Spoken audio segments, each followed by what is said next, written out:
we need.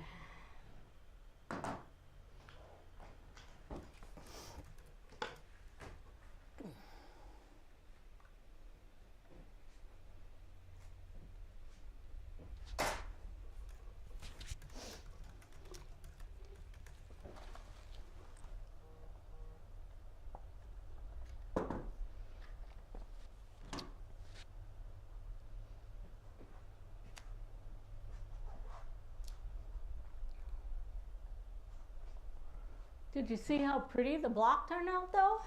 Yeah, it looks really good. You're on, by the way. Just so you know.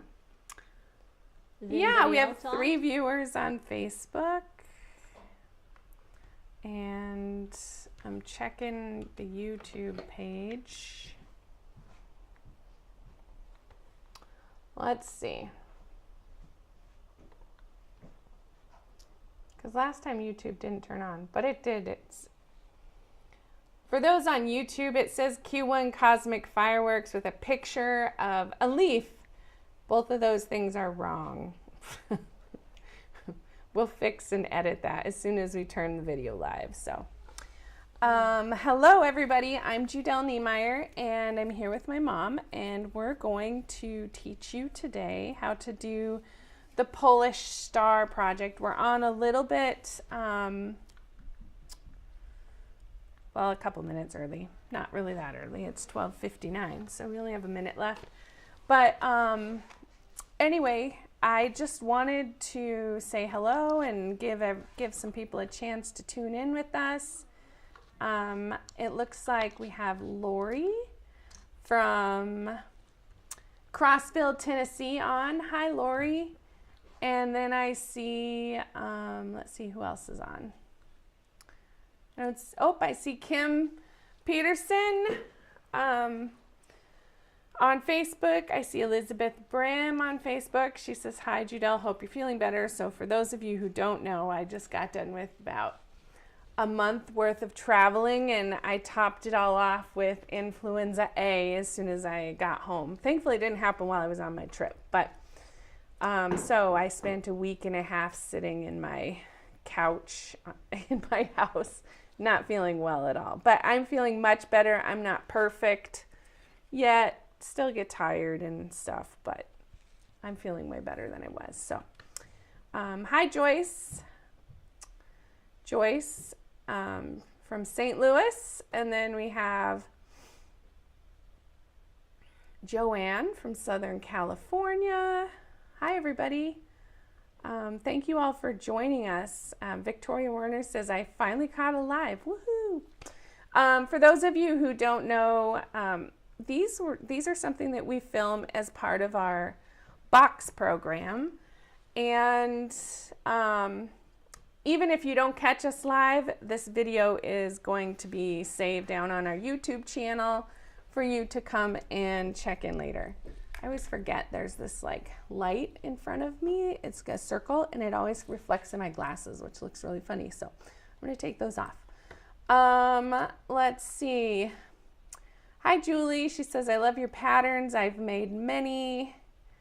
All right. So it's basically 1 o'clock. I'm actually going to switch it over to Judy. She's going to actually go through one of our boxes today with you before we get started. And then we will start in with the class. So, all right, Mom, you're on. Hi, everybody. Do you see this beautiful quilt on the wall here? This is actually this block that we're making that's in this quilt. It's called the Polish Star. It's one of my favorite all-time blocks. I really like making it. So that's what our class is going to be on today. So because this is a little video on doing just one project, we're actually going to go through all of the tools, and we're going to go through what's in the boxes, and we're going to, hopefully we should be able to get pretty much all the way through this whole pattern. So, all right, so we're going to start here with the box. All right, and in your box, I better be careful, I might take some of this stuff out of here. You're going to get some Roxanne's glue, And actually, you'll use this for the applique. So that's what that Roxanne's for. And then you have a flyer. This little booklet here has a whole bunch of coupons in it, so read through it. It has some coupons for Quiltster that you have to go out there to get your Quiltster subscription. And the Quiltster comes with the box, right? So all they have to do is sign up for it. If you sign up for Quiltster and you haven't done so yet, and I think it's on the next page, Mom, for the Okay. coupon. But anyway, if you enter the coupon at the bottom of the next page, it goes down and looks at how many boxes you've purchased, and then it gives you 3 months of Quiltster for each of the boxes. So make sure it's on the bottom of page 4 is where that coupon code is at. Okay. And if you sign up for more boxes, then go out and put the coupon into your account again. You can, if you already have a Quiltster account, you can still apply it. You just go to your account info and there's a coupon code box there and you can put it in there. And if for some reason it doesn't apply, then contact the Quiltster support and they'll help you get it applied. If you're using lots of different coupons, sometimes it gets a little glitchy and they'll help sort it out for you. So. Okay. So then on the second page, there's actually a 25% coupon off on a pattern from Quiltworx. You can also get 25% off of a kit and that you would purchase through the Quiltster The marketplace on Quiltster, or you can come to a retreat and get it there too. And then if you continue going through here, there's other kits that are available, or coupons for different shops in different areas across the U.S. Anyway, make sure you read these and make sure you look at the expiration dates on the coupons as well, because sometimes those expiration dates, if we wait too long, they're over. So make sure to look for the expiration dates. A lot of those are tied to the first quarter. And that means that they will be expiring, I think, at the end of April. I think that's the right date. So, okay, and then there's a little schedule here of the live events that we have. So if you want to know which ones we're doing live, just pin that up someplace. And then this is a thing about that just tells you that it's a Quiltworx box. And this is for a little project called the Stash Buster, and we're just getting that. We're probably going to film that sometime this week, so that'll be available as a Stash Buster. I'll let Judelle talk just a little bit about it. And I want to mention on the Stash Buster too, we made a mistake in that instruction booklet. So we're going to slip a new instruction booklet into all of your guys' Q2 boxes. If you didn't get Q2, you can go out on the Quiltworx Box Club Facebook page, and we talked about all of the corrections that you need for that. Some people have made it with the mistake in it, and it still looks cute, so it's up to you how you want to do it. You can also email me at Judelle@Quiltworx.com if you didn't get the rest, and I can help you get the correction info you need. But those are all. We have a Stash Buster in every box, and they're a little free gift and surprise, and they include fabric bundles that are actually donated to us by fabric companies for you all. So those are awesome presents and pieces. And this one was a package from Island Boutique that has 20 5-inch strips in it. That's correct. Okay. And then if you ordered all of the Quiltworx boxes, you probably got a strip set in there. Yes. Now, I don't know if they put the strip sets, do you split them up throughout the year? Or what? No, the strip sets all go into your first box if you've ordered all 4. And they're not for the project at hand. I've had some people email me and ask about whether or not it applied to their project. They were confused about that, but that's just because you get a free gift if you order all 4 quarters. And there is in that little booklet that we gave you information on some of the most recent patterns that we designed that go with that specific strip set. But Quiltworx has over 20 strips or 20 patterns, around 28 I think actually, that are strip set compatible patterns. And I think there's a list of them on that page, isn't there? There is. It's on the last 2 pages, and it has a whole list of all of the different patterns you can make. And then it has 3 quilts that we've actually done this year out of this colorway. Right. So the boxes have a lot of stuff in them that's not just your pattern that you're making for class. And then obviously you have your pattern. Okay, and then we have the pattern, and I'm gonna actually pull the pattern out and kind of talk a little bit about it. So let's put all this stuff back in here. Someone said going to a Judy retreat is a bucket list for them. In that little handout, there's also a information in there about the next Quiltworx University that's coming up, that's in Boise, Idaho. So if that's something anyone's interested in, check that out or go on our website and look at events and find the Boise, Idaho Quiltworx University. That's going to be in September. And we're presently filling those spots quickly here.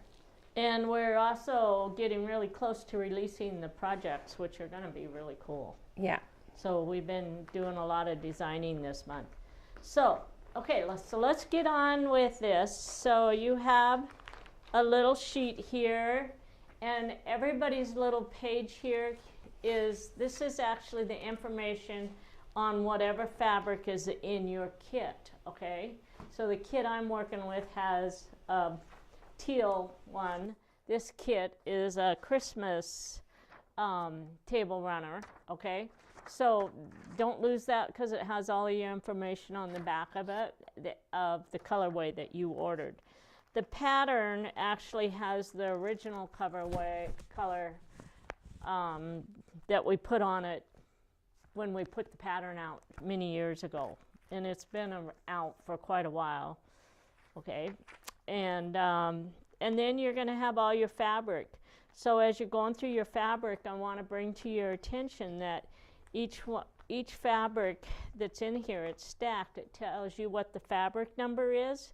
And then underneath it, it tells you how many strips to cut. It says 3 14 by 42 inch strips. So you can go through and actually do the cutting on those strips as you're going. This one says 3 2.5 inch strips, which this is already cut. And I think this one was actually pre-cut too. I think that is a 14 inch strip. So anyway, look at that because it's going to tell you how many strips are sitting there, and they're all pre-cut and ready for you to actually put all of your template pieces on. All right. So that's the way your kits are, and then at the bottom is your binding. So don't lose your binding there. All right. And the other thing I want to bring to your attention is you have the first 9 fabrics are actually labeled fabric AB1, and then you have a couple fabrics at the end that are labeled as B1 and B2. Those are actually for your sashing, and when you get all your blocks made. Okay, so we know what's in our bag now, so I'm going to slip all this back inside here.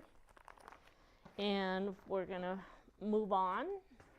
So I actually normally end up making 2 of these projects just because I have to get some of the work prepared before we come into class. But on this one, when I opened it up, I realized that I actually was able to just split the project. And so what I did is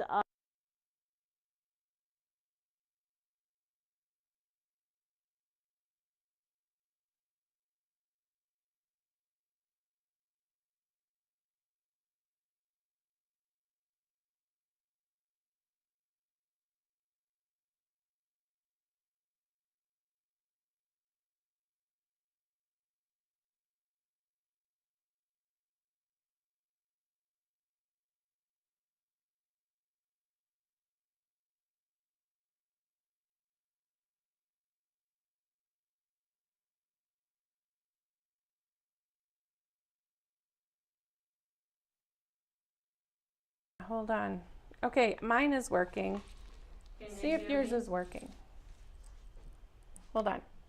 Let me.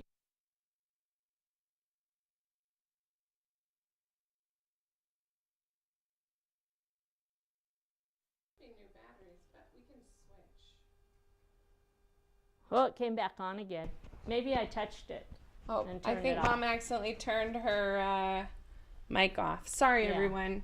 I'm wearing it on my hip and I'm not used to it there, so I probably touched it. Okay. If that happens again, let us know. Yeah, tell us, and we'll try and catch it as soon as Yeah. possible. So she put it someplace else today, and so it's new. So anyway, so what I was telling you is that we have our papers. We're going to cut out the papers, and then we're going to go through, and I'm going to go through the booklet first. So let's go ahead and start with the booklet. So whenever you open up one of our patterns, the very first thing you're going to find is some general information on the front page. And basically, if you've done several of our patterns, you're going to realize that the general information is pretty much word for word the same, except that the name of the pattern's been changed, the QR code's been changed to get you to a different pattern and things like that. But it's very general information. And then when you get to page 2, you're going to still run into that general information. And this one, you go to page 3. Okay, if you've never done one of our patterns, you really need to read this and kind of study it just a little bit to pick up as much information out of it as you can. Don't expect to pick everything up because you're going to run into a lot of new terms when you're going through it. When you get to page 4, then we get into our instructions. In this particular booklet, the actual instructions start right at the bottom of page 3. So don't just turn to page 4. You need this information right here that I'm highlighting. All right? And then when you get over here, it's going to show you a picture of your foundation sheets, and that's the very first thing it's going to tell you. It's going to tell you how many bags you're supposed to have. There's a fabric chart here. I like to take my fabric chart, get the fabrics on it, and then what I also do is, as I'm putting the fabric here in my fabric chart, I like to go through and find where the fabric is listed. So this is fabric AB1, this is fabric AB1 right here, okay? And you guys aren't going to really be able to see what I'm doing, but just follow through. So fabric AB2 is over here.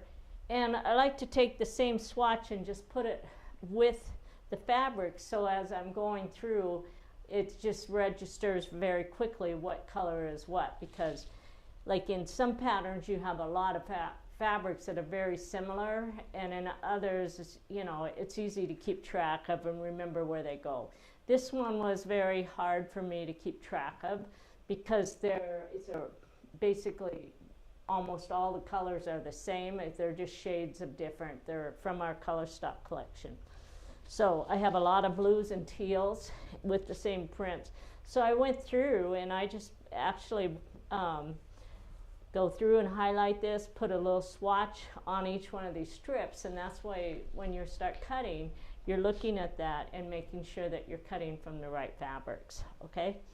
So after we get through with the cutting instructions, then we get into paper piecing instructions, okay?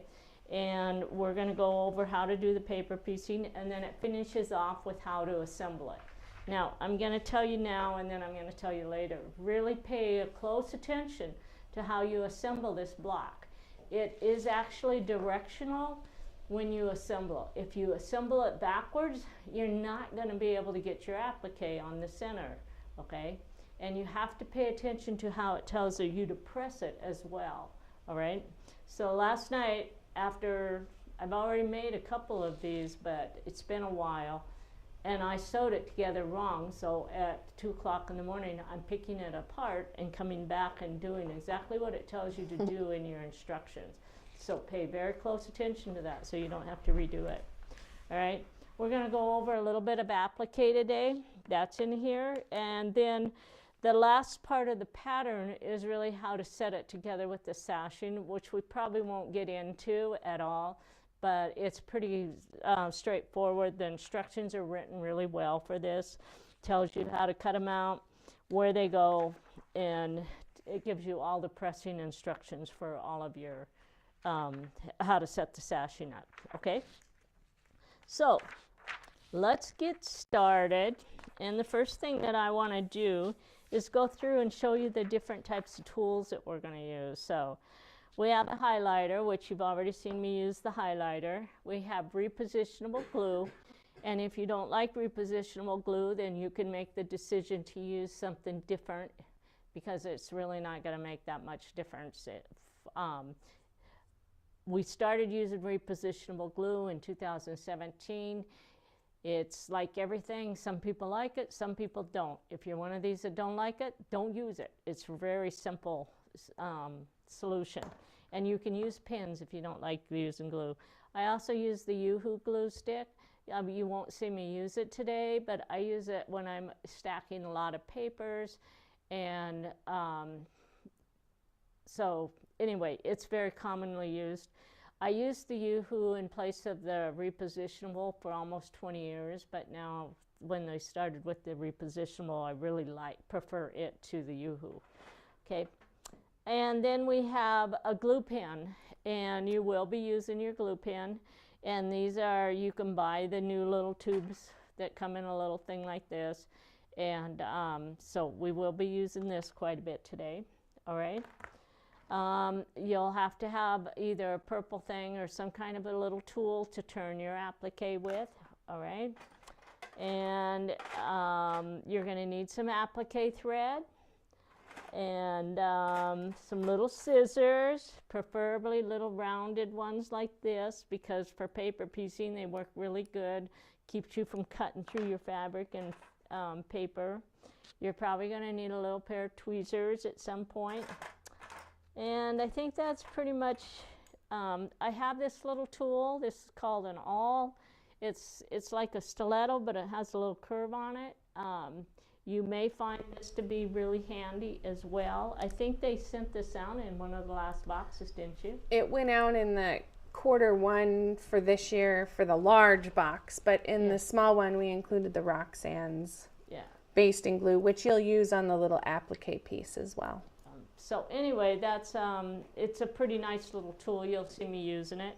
And then we have paper clips, lots of paper clips. I know I always say paper clips. People go out and buy one box, but really what you should be buying is a case of them, because you'll use them. And then we also use binder clips. And I use these in all different sizes on the binder clips. And then you're going to have your flower pins. You need some little teeny pins with the little tiny glass heads on them, and just a variety of different types of pins that you're going to use. All right.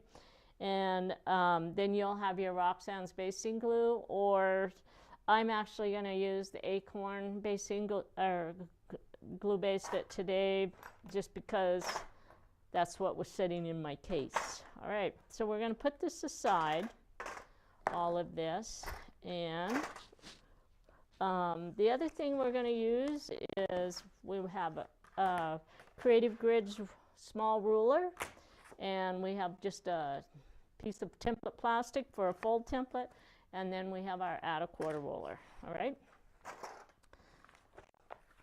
I have my bags. My pattern told me that I needed 6 bags. It actually says 7.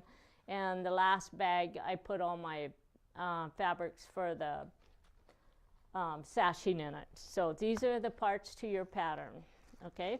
So as we cut everything out, we're going to put the stuff into the bags. Now, I want you to look at my sheet. See all these little fabric swatches on here? Well, when I was doing my setting up my fabric chart, I got out my foundation paper, and you only really need to do this on one sheet, but it really works nice for this particular pattern. And I just went in and I put my swatches where that's supposed to. And if you want to know how did I know where to put them, Well, if you look on page 4 at the top of the second column, there's an actual color layout there that tells you which fabrics and where they go onto your pieces. So my background is all my white fabric, and then I just had to switch out all of these other little pieces for the spikes, all right?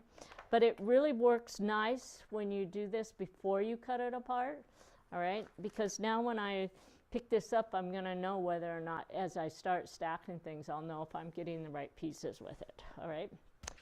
So in our instructions, if you read the first few pages, it tells you to go through and cut all your templates right on the line, okay? Even if you have a couple pages and you have to stack your templates, just cut them right on the line. It's not going to make a difference if you accidentally trim some of the black line off. It's just easier to fit everything in place onto your strips if you have them cut to the right size. And I know a lot of people add extra to their templates, and then when they start trying to fit them onto the strips, they have to recut them again. So in my opinion is cut them one time, and the first time you cut when you do this. So if you notice what I'm doing, I'm going through and I'm cutting all of my straight lines first around my templates.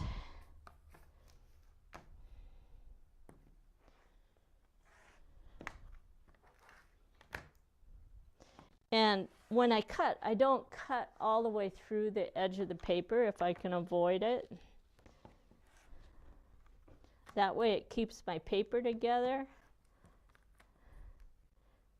It makes it a lot easier to throw it away when you don't have all of the little tiny million pieces there.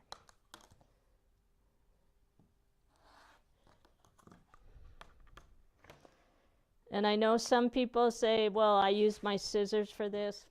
Use your rotary cutter. And a lot of people go, well, I don't want to use the rotary cutter to cut my paper. But remember, you're doing paper piecing, so you're going to be cutting through paper with every cut you make. So anyway, now I have my templates. I missed this line here.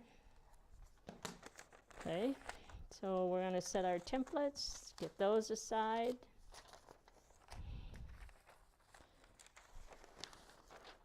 Okay, and now I'm going to come over here and I'm going to cut out all my foundation papers.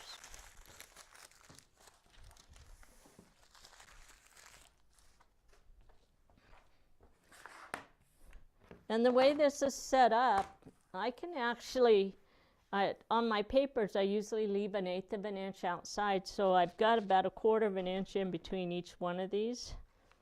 And so we're going to just take that. It looks like the dog's coming in, decided to come and visit. So notice how I'm just cutting in between each one of the lines.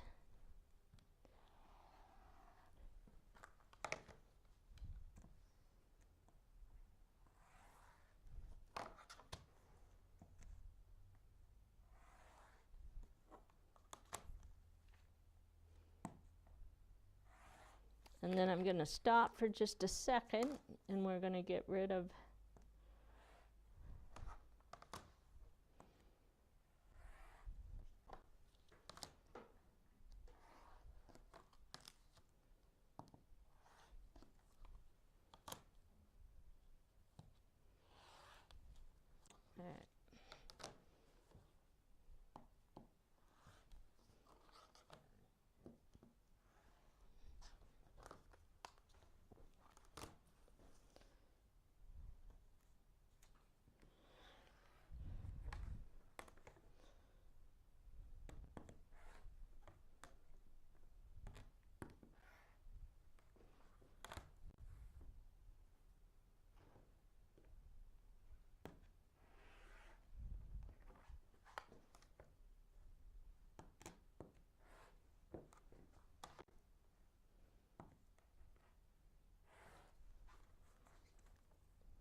Now, if you're cutting through all of your papers at the same time, we actually stack and layer them and we staple the papers together, or we use our Yoo-Hoo glue stick to glue it.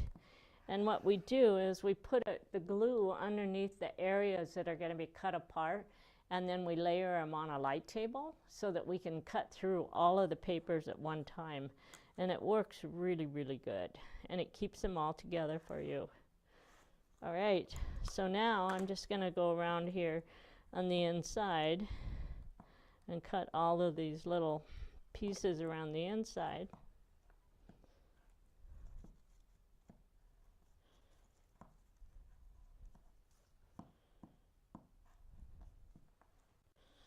All right, so you can see that was pretty painless. So I have an AB1 and an AB1, okay?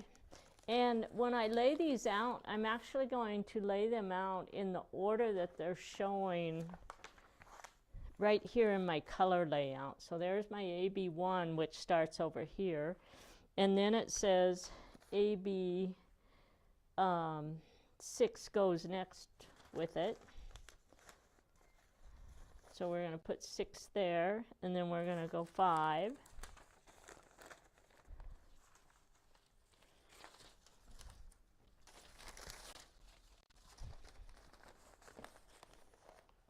And then we're going to do 4. And then we're going to set up 3 and 2. All right. So that's basically the way the color layout is set up. And the reason I do that is so that when I'm looking at them, if I put one over here where one is sitting right here, then I end up putting colors in the wrong spot when I'm actually working with them. So once you get all your papers together, you're going to actually take your paper clips and you're going to clip them. And you should have a total of 6 of each unit when you pull them, get them all cut out.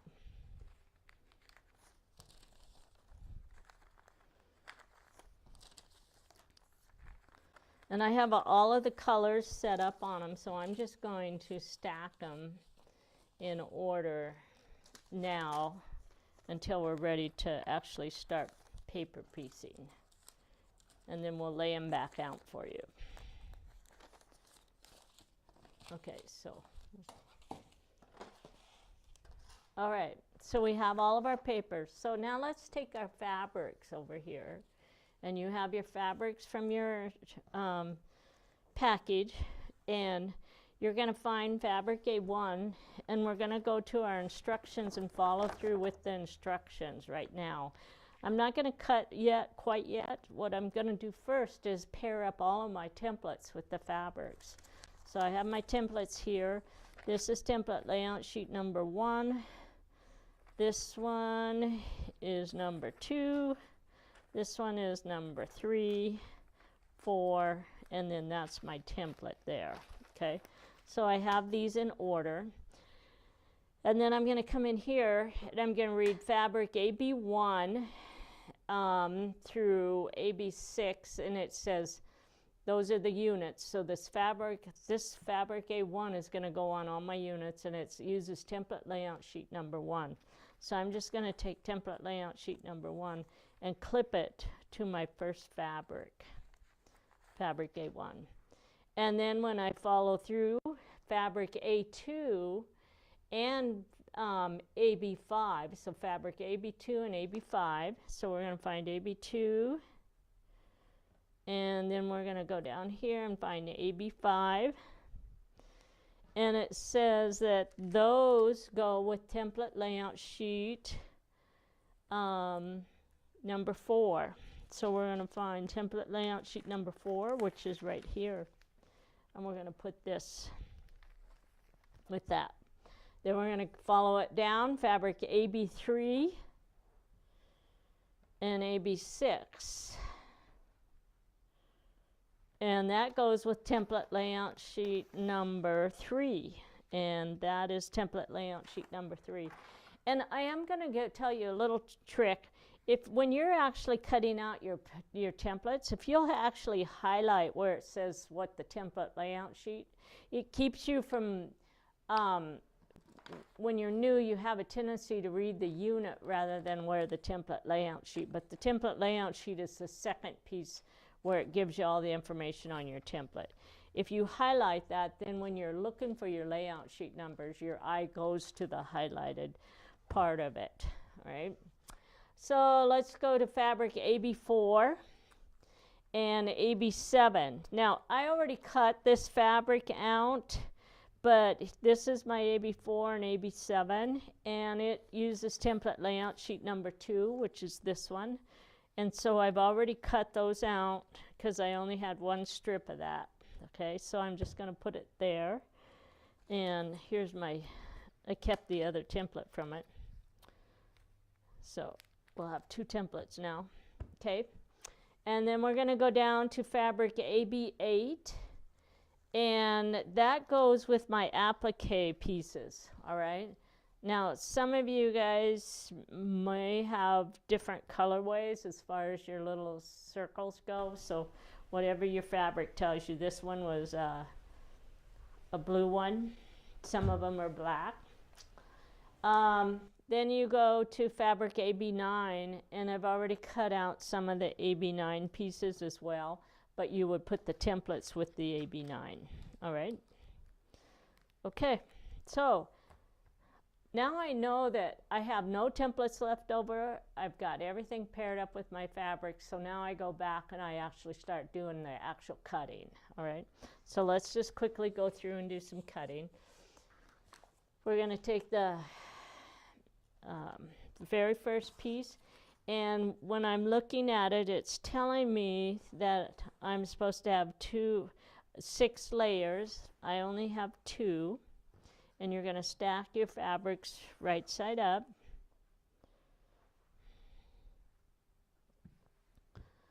And then we're going to cut 2 layouts, 2 pieces. So, and you have lots of templates. You probably won't use all your templates that you have. So something I want to show you is if you have your acorn starch pen, I can actually take this and run this right on my folds. And I don't have to go to the iron with my pieces. I can just basically run that right along like that. And now it's all flat. If I had several layers, I would have to do the rest of the layers right along with it. Now we're going to take this template layout sheet and we're going to put it right here. And I'm going to cut my selvage off.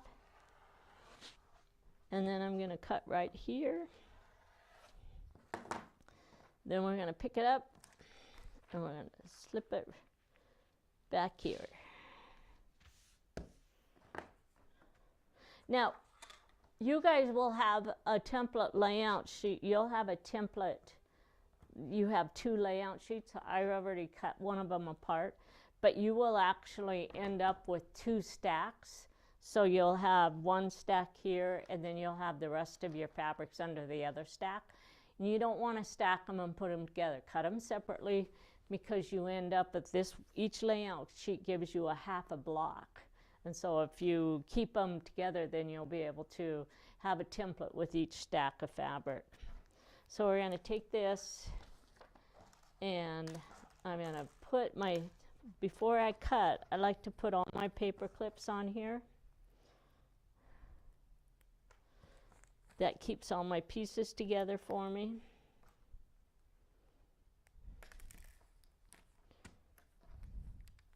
Okay, and then we're going to cut again. So move this over here. And then all I have to do is I'm going to grab my @1/4 ruler. And the reason I use the @1/4 ruler is because it has the lip on it. And so when I lay it down on top the paper clips, the ruler sets flat. And actually it says this is cut line 1 here. It doesn't really matter on this one. This is cut line 2. This is cut line 3, and this is cut line 4. Okay, so we're going to basically stack all of these. Now, this is where we want to pay a little bit of attention to what we're doing, because we need our pieces put in place now. I have AB1, there's 3, 4, 5, and 6. Okay. So my very first piece says that it goes with AB1, which is right here. Okay. And then if I look at my pieces here, this one says AB1, and then my AB4 also uses the AB1 template. Do you see what I'm? So these two templates are use the same one. So I only have one template with me. You guys will have 2, so that's why I told you to keep those separate, because then you can actually put one stack with this and one stack with this. I have to switch this around, and I'm going to put one stack here. And now I don't know what my sew side is, so what I do is, if I don't have a template with it, I always put the paper clip on the sew side. That way I'll still know that that's the side that I need to be working with, all right? So then when I go to the next one, this is AB12, template AB12, which is right here, and then it's going to be on over here as well. So I have 2 of those. So we're going to pull 2 of these off, and this one's going to go with this piece, and put a paper clip on the sew side, which is here, and that goes with that piece. This one says AB21. Let's see. Whoops, this goes here. I told you wrong. AB12. And so then this one would probably go AB12. So that's the second one, right? And this one says AB21.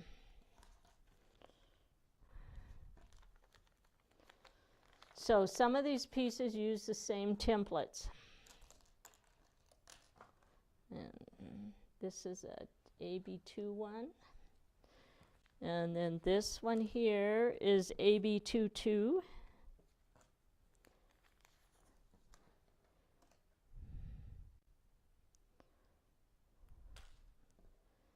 And that's my sew side there, that goes there. And then this one is AB31. And this one is AB31.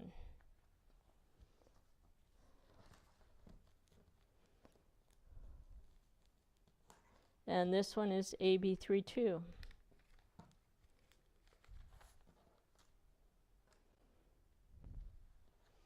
Okay, so we have the background templates with each one of the different units now. Okay, and so now we're going to take this piece, and you will read your instructions, and your instructions tell you how many pieces to cut. And we're going to open this up, and we can actually take this one, and we can stack them on top of each other and cut them together. And I have to have 3 of these to finish off my blocks. You guys will have 9, I believe. And so we're going to cut. It says here I have to cut 3 rectangles from my stack. And we're going to take this, get rid of those creases there so that they'll lay down. I'm going to pull this, put it down there. Let's put that one there.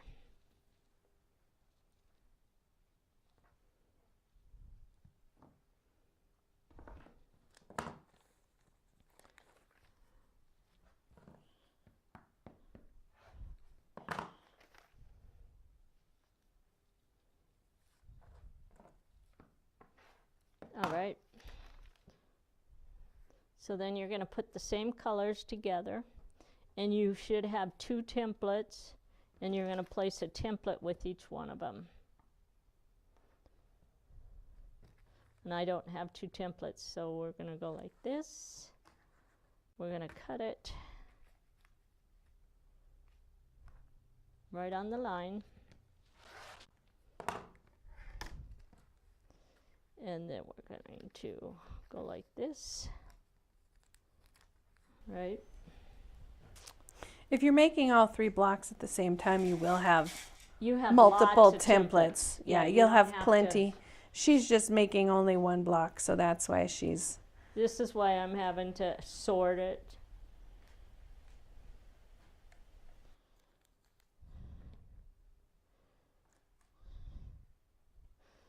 Right. So we're going to take this template right here, and this says that it's an S1, so that's going to go there. And so that tells me that my other S1 is going to go right here. Whoops, the wrong color. Goes with this one is an S1. And oops, I was supposed to have 3 stacks. There. And then I put 3 on here.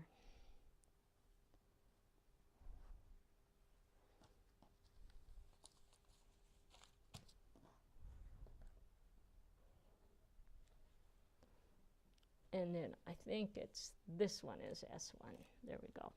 And then these 2, my sew side is this side. And then that one goes with this stack right here. Do you see why I put all of those little fabric swatches on there? Because it's hard to keep track of what your colors are supposed to be as you're doing this. Once you get it set up, they go together really cool. So this one goes here, and this one goes with the last one. So basically, every other one of these is a different color. And this is my leftover fabric. Now we're going to cut these pieces right here.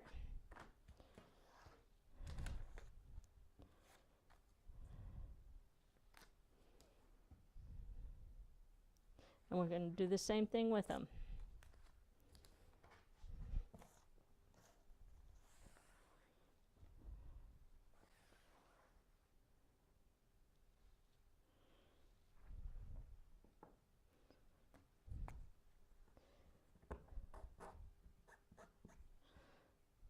So as you can tell, when you're making this, the sorting out their colors and making sure you've got them with the right papers is probably going to be the hardest part of what you do.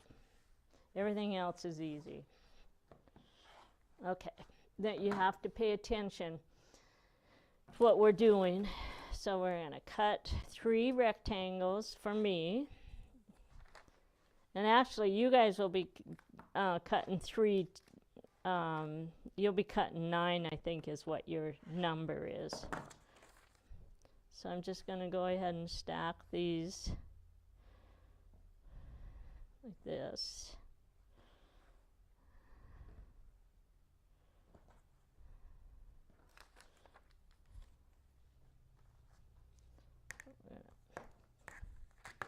Now, this is where I use my repositionable glue. So I can actually take this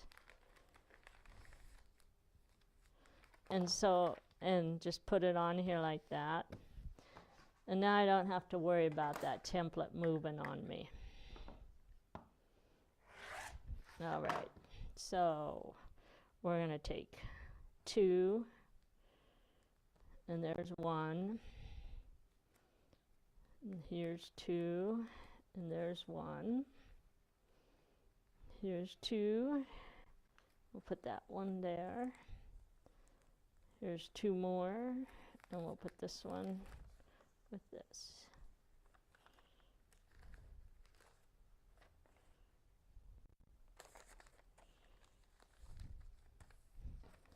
All right, so this color right here is my S2 template, and it goes with this piece. This color, and my sew side is my straight edge, goes with this one. This color goes with this one. This one, switch that and keep the template with it.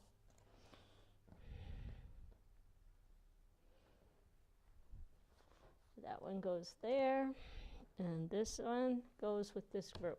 All right, so then you're down to fabrics 4 and 7, and I think I have enough of these cut already. So I'm just going to cut my templates apart.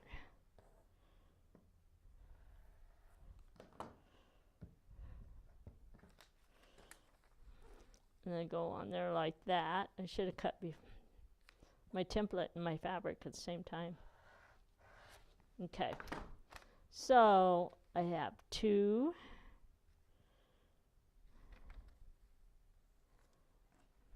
And I believe, yep, this one goes there. And then we have 2 more.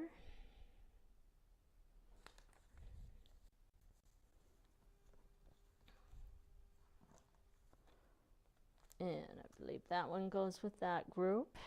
And then we have 2 more. And this one goes with this group.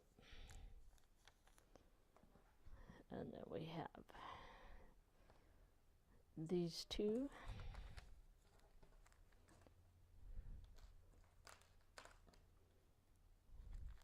That's my sew side. And then my sew side on this one is right here. And the sew side again is right here. Okay. So we actually have everything cut out now. We have them with the right pieces. And then we have our applique. And then we have our corner pieces. So we're just going to set these aside over here.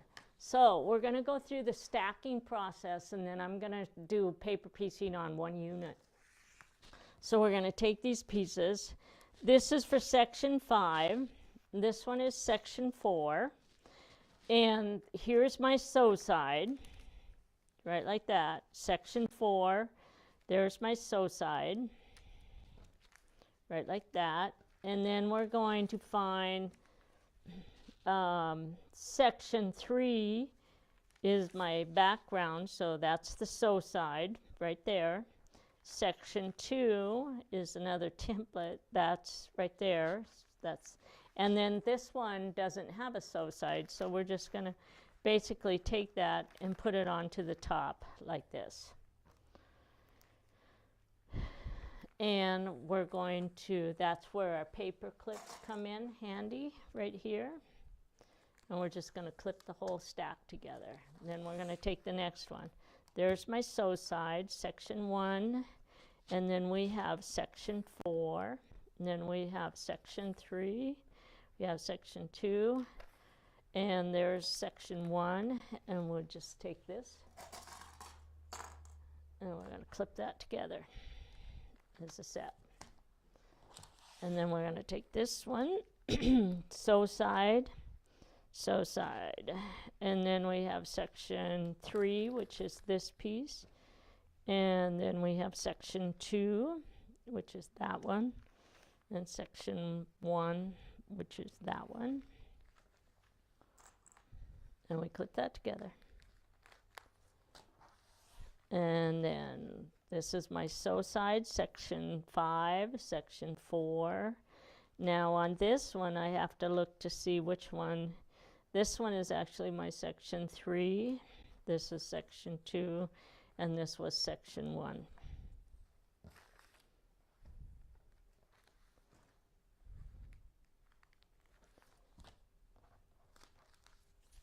And then we have, there's section 5, this is section 4, This one is section 3.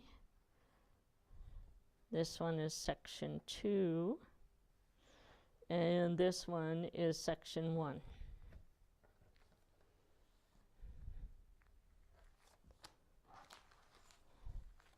And then we have the sew side, section 5, sew side, section 4, and then sew side, section 3, sew side, section 2, and section 1. Actually, these paper clips are plenty big for what we're doing here. All right, so now you're going to have all these bags, and this one is my AB6 bag. This one is my AB5 bag. Because you're going to do each one of these sets at a different time, unless you have a big table where you can lay them out and go through each of the groups at the same time. This is 3, and this is 2, and this is number 1. So,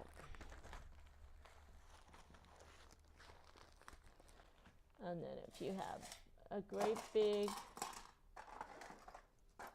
clip like this, you clip the whole set together like that. And we can set those aside over here. All right, so now we're going to actually start doing the paper piecing for you guys. So if you have a light table, it's really easy to figure out how those first pieces fit. The rest of these, we just have to take them and put them right there like that. So a lot of people just like, okay, however it fits under there, that's fine, all right? Make sure I don't, can you still hear me? Yep. Okay. All right. But if you'll look at the way this is set up on here, this basically tells you how to position it. So if I flip this over, and I'm going to actually draw the line, I can see through it.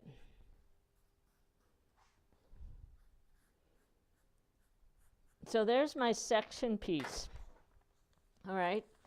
And then when I look at these, that's exactly how that's going to fit. That fabric's going to fit underneath there, all right? So we can cut it down if we want to, but there's really no reason to cut it down yet. All we have to do is just take this and basically look at what we're doing, and it goes like that. The reason why you want to follow that the way it's laid out on your layout sheet is because if you were working with directional fabric, that would keep all of your directions going in the same way. So when we design our template layout sheets, we consider the fact that you may be working with directional fabric. So as you cut across, all your pieces are going to fit around your blocks going in the same direction. Because section 1 doesn't really have a sew side, then you actually have to know where to set it up on there, okay? So that's in place right there. So I'm just going to take and move my template like that. And we're going to grab the first piece. And I'm going to grab my repositionable glue. And I'm going to put just a little bit of glue on the back side of section 1. And I'm going to place it right where where it showed me. I can see this through my fabric. So because I'm working with a light fabric, so it was really easy to make sure that was positioned. The next one I won't be able to see, but if I just stack it right on top of that, and then I put my repositionable glue and match up my paper, then I know that I have that one in position too. All right, that's all we have to use, the repositionable glue. Now at this time I can actually go through here and I can just say I'm going to clean this up just a little bit and get rid of that excess there. All right, so let's pick this up and we're going to place this on line 1, and we're going to fold back on line 1, and we're going to grab the add a quarter roller, and we're going to trim a 1/4 inch seam allowance. We're done with the paper clips, so I'm going to actually get rid of them. Let's get this out of the way so that we don't fight it. All right.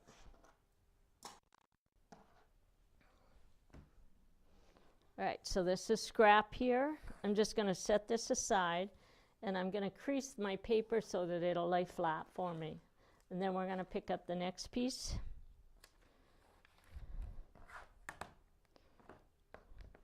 And I'm going to trim that like that. Now, I like to just keep my templates and set them on the table until I'm all done with my blocks.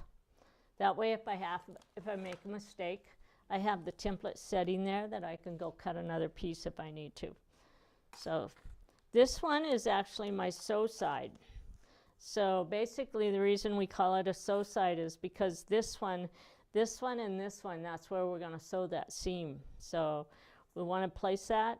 And the reason we put the sew side on there is so that you don't have to pick this up and try to figure out where it's going to go. Does it go like this? Does it go like this? Does it go like this? Basically, with the sew side, you look at it and you place it right on there like that, okay? But we have to find that section there, okay? So there's lots of ways you can do that. I actually take, and I like to use my fold template, and I just fold along the dashed line on section 2. When I fold it back, I can see where my creases are. And then I use my highlight pencil and I just mark it like this. So now where I'm coloring this, that's the section that I want to cover right there. All right. So another way that they do this is they actually take this and they use a highlight pencil like this, and they actually go through and mark the dash lines. Okay, so when I do that, when I fold it back, again, you can see the outline of where your pieces are. Can you see what I'm talking about there? Okay, so that again tells me that I have to be down here. Okay, another way you can actually do this is you can come in here, and if you have a stiletto or a seam ripper, you can come down here and you can find where that farthest point is and poke a hole in there, and then just what I do is just tear a little bit right down there on the bottom. So now when I look, I can see I have to have fabric out to this point and this point. So there's lots of different instructors are going to show you different ways to do it. The most common way is actually to work with the black markers, because that's the easiest and people catch on a lot faster with that. But after you get going with it, quite often you get tired of working with the markers, and all you do is just find those simple little things that you're looking for, and you go on different ways. So all right, so now I know exactly where that piece is, and I have, when I set that on there, I know this is my sew side, and I have about a 1/2 inch down here and extra space up here. If I look at my template tells me I have more like 1 inch down there. So if I wasn't doing any marking, I could actually look at the template, find where the bottom of that piece was, and put it on like that. All right, so finding that first section is the hardest part that you're, for most people when they first start working with foundation papers. Okay, once I know where the first one goes, I just stack it evenly, and then I place this one right next to it, just like that. So now they're both in the same place. So now let's take our fabric glue pen, and what I'm going to do is I'm going to lift up my fabric there and just put a little bit of glue in the seam allowance. And that makes it so that when I pick it up, I don't have to worry about it moving. Now, the better you get at paper piecing, you're going to find that you're going to save the glue for longer pieces. instead of little short pieces, because it's easy to pick this up and put it under there, especially when they're stacked. But I've got to show you all the little tips and tricks because some of you are beginners out there. Okay, so we're going to set up our machine, and I didn't turn it on, so we may want to turn it on, and I didn't thread it, so we're going to thread it. And it's not coming on, so that means I need to turn my power on. Now we should come on. There we go. And so now it wants me to rethread it. There we go.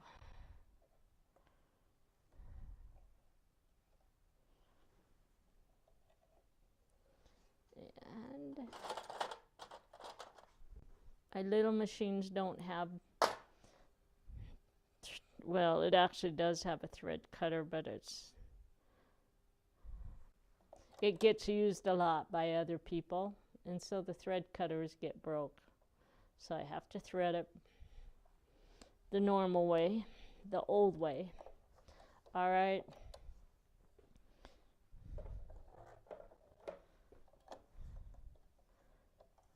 And I'm going to grab a scrap of fabric and just make sure that it's sewn okay.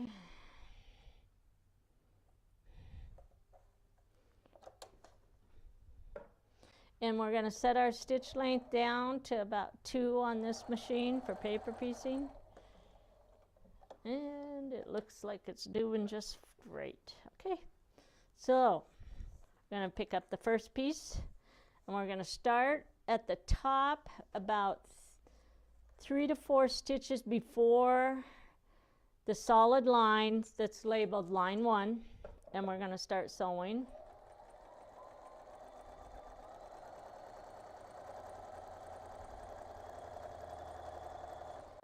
And then we're going to pick up the next one, and we're going to open up the paper at the machine, slide this off to the edge.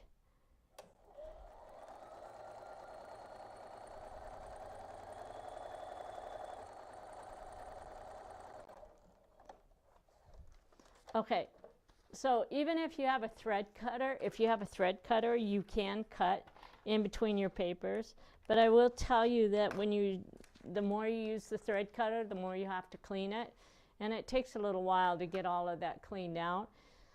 So I like to do my chain piecing and then you could do the thread cutting basically on the last piece, all right? So we have everything. We're going to go to the iron. We're going to press them open. And I'm going to actually show you guys.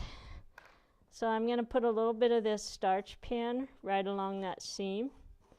Because a lot of times I can actually just fold this back and just finger press it with that starch pan.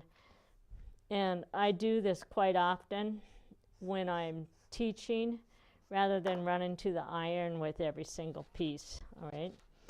So I just wanted to show you that little trick, but I'm going to really quickly iron these.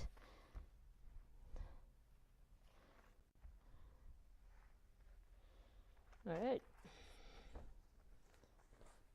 Now we're going to flip them over. We're going to put that template there. We're going to go to section 3, so line 2. We did our sewing. I started sewing up above. Let's see if I can find something that I can mark with. So I started my sewing about 3 stitches above my black line, and I sewed all the way off, okay? So now I've got to, when I go to fold this back, it's not going to fold back for me with it unless I bring the fabric with it, okay? Once I get the folded back, I'm going to grab right here at the top, and all I have to do is just pull on it, and it's going to tear that line right here, all right? And all of our instructions, it always tells you that you have to tear this to get the fabric to lay flat. And the reason why we have that is because we do what we call floating points. All of our patterns are designed with floating points, and when you have floating points, you have to cross those lines. And so that's why you have to tear that back in order to get that fabric to lay flat. We're going to place the outer quarter ruler on there, and we're going to trim. I'm going to set that over here, set this up there, pick up the next one, find line 2, I'm going to fold it back, tear it, and what I'm doing is I'm tearing the fabric down the stitch line away from the paper, so it will leave a hole in the paper.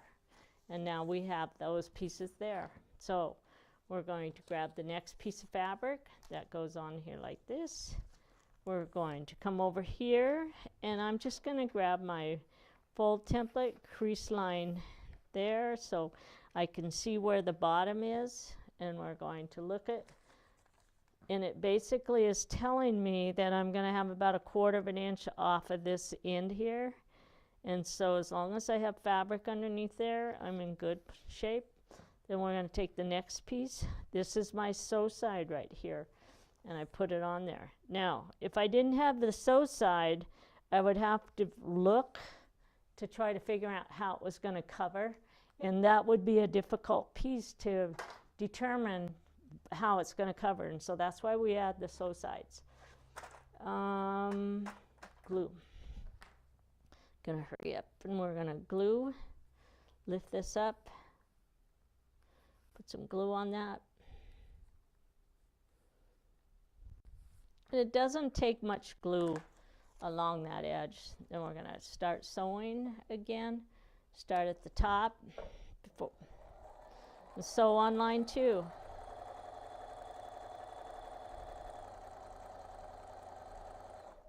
And you're going to sew down about 3 stitches past the bottom of the line.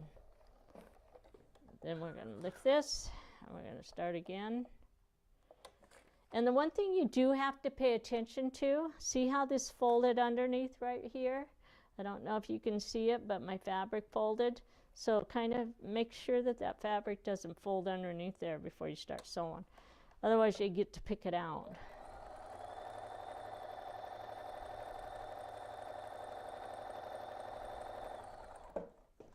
All right, we're going to cut those 2, and I'm just going to quickly press them. I've always wondered if anyone's favorite part of quilting is picking out. No, that's the part we complain about. Some people are like, I love the cutting, I love the organization, I love the piecing or the sewing, or you know, but you never hear anyone say my favorite part is ripping out mistakes. Yeah, it's kind of like paying somebody to clean your house and then have your kids come home. Someone asked, what foot are you using on your machine? What stitch length? What foot? Oh, I have a number 37. I'm working on it with a Bernina, so it's a 1/4 inch foot.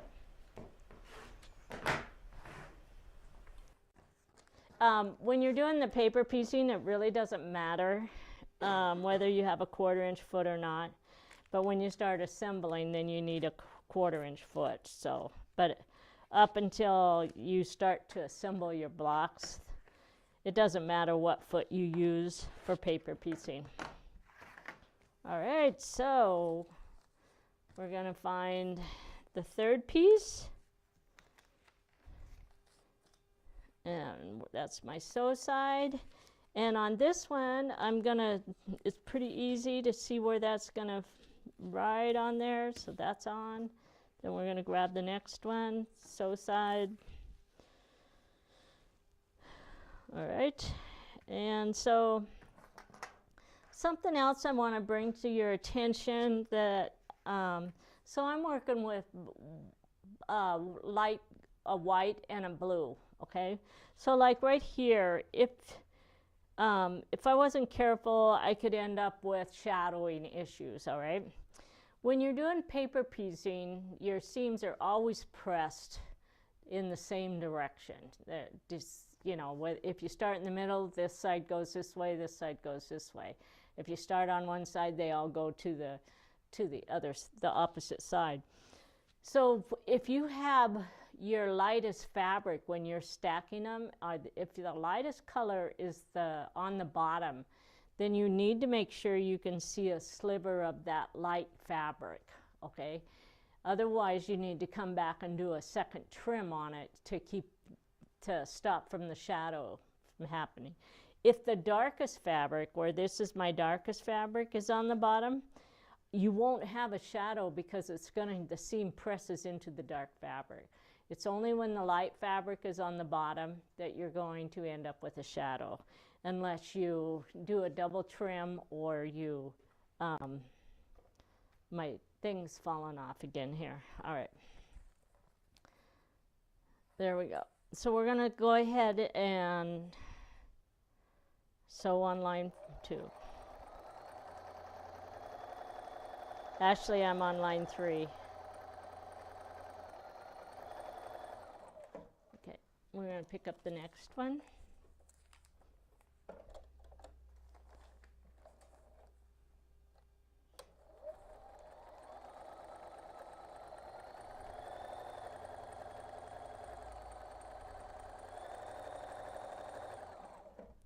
All right, so let's finish the conversation about the shadow. Okay, so I have the dark on the bottom, so I don't have to worry about anything shadowing, because when I press this open, it presses into the dark fabric, so there's no shadow. But let's say I didn't have that and I wasn't paying attention and I had a whole bunch, the white was on the bottom and my dark overlaid that, I can come back in and I can actually do what's called a double trim here, and I can retrim that, and now I have a perfect edge there. And if you have a lot of light fabrics, working with light fabrics, I like to do this because when you look at it on the quilting frame, you have a lot of really pretty seams and they're all the same size. So you can go through and working with light fabrics and just do a double trim on them after you get done sewing, and it gives you a really nice clean edge there to work with. And if you can see those stitches or those seams pressed when you're done quilting, you'll get pluses from your judges if all your seams are all the same size on those. All right, so that's just another trick for show style quilts. If you're looking for, you know, judges to tell you you did a great job, that's a really good tip right there, to do that double trim. All right, so we're going to press it again.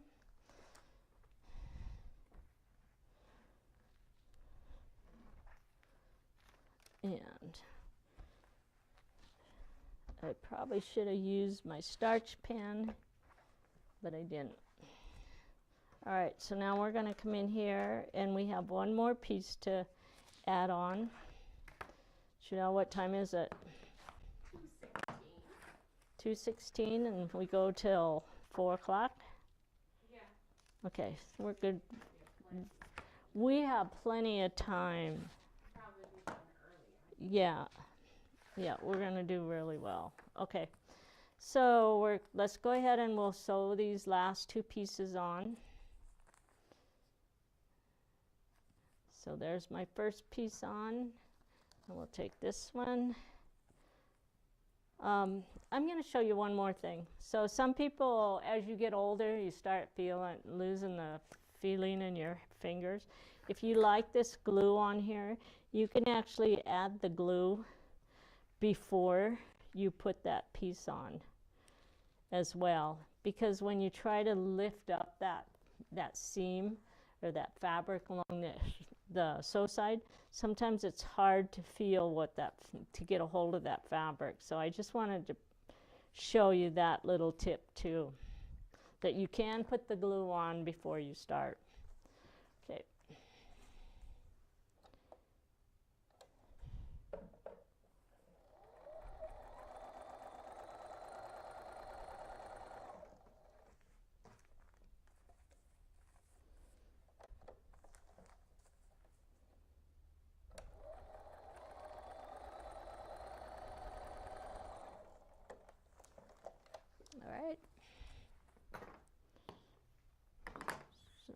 get some starch on this one.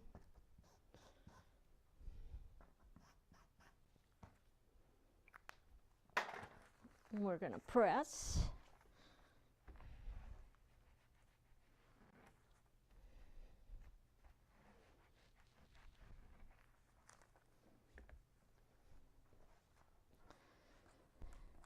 And we are actually ready to trim these, but I normally wait until I get all of the pieces and then I go through and do the trimming. So let's take these pieces, we're going to set these aside. I'm going to find that big clippy thing.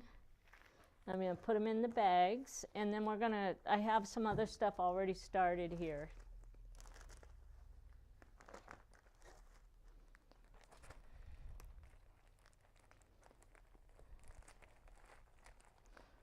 Actually, I don't want to do it that way. Let's just set it aside. There's my bag that I was looking for. Okay, so let's go to, we've done the paper piecing. We're going to trim. So let's take this. And I have one piece here that I'm going to show you to trim. All right. And I like my Creative Grid ruler for trimming because the grippers on the back stick really nice to the paper and it keeps things from slipping. And you can get these smaller rulers that work really good at your sewing tables.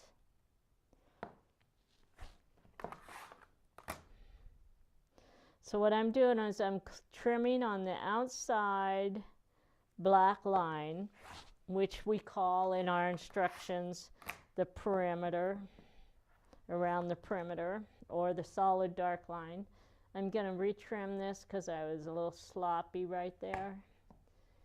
There we go. Okay, so some of you will go, well, why am I trimming this bottom off, these little smart corners? You need those smart corners in order to place these pieces where they need to be placed, all right? So I have all of my stuff here, and what we're going to do is show you how they go together, and then we're going to remove the paper. So we have our trimming. This is actually AB6. So I'm going to come back here, and on page 7 there's a diagram that shows you where you're going to put them, because if you work on the diagram on the first page, that's actually backwards because we were working with the foundation paper. So this one tells me where I'm starting with the fabrics up. So this is my unit A6, which goes just like that. And then we're going to find unit, I have 2 A6s, right? Because every block uses 2 of each group. This one is my AB5, which goes here. And then we go to AB4, which is this one. This is AB3.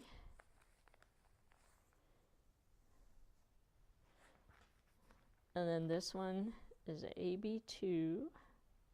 And this is AB1. All right? So we make 2 of these half pieces together, and then this half and this half get sewn together, all right?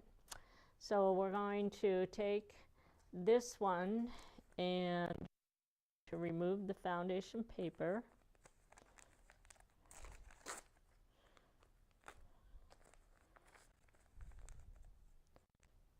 Judelle, you want to remove the foundation paper from some of these other ones while you're sitting there? You can do these 3.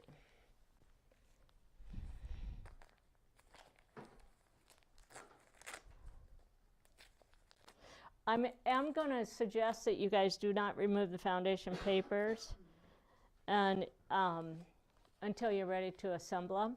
So when you, if you remove them like Judel's going to do. She's going to actually take and that little number, because we need to know which ones are which. So put a little paper clip and clip this little number on it, the unit, okay? And also be careful of your TRP line.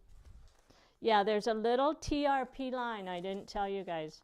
There's a little TRP line right here at the bottom, and you need that. So don't think, oh, I'm not going to sew that. If you don't have that, your blocks won't go together, and you're going to see why here in a minute. So make sure you sew that TRP line that I just forgot about telling you. So we're going to remove the paper from that. Do you want both of them removed or just one? Huh? I need them both.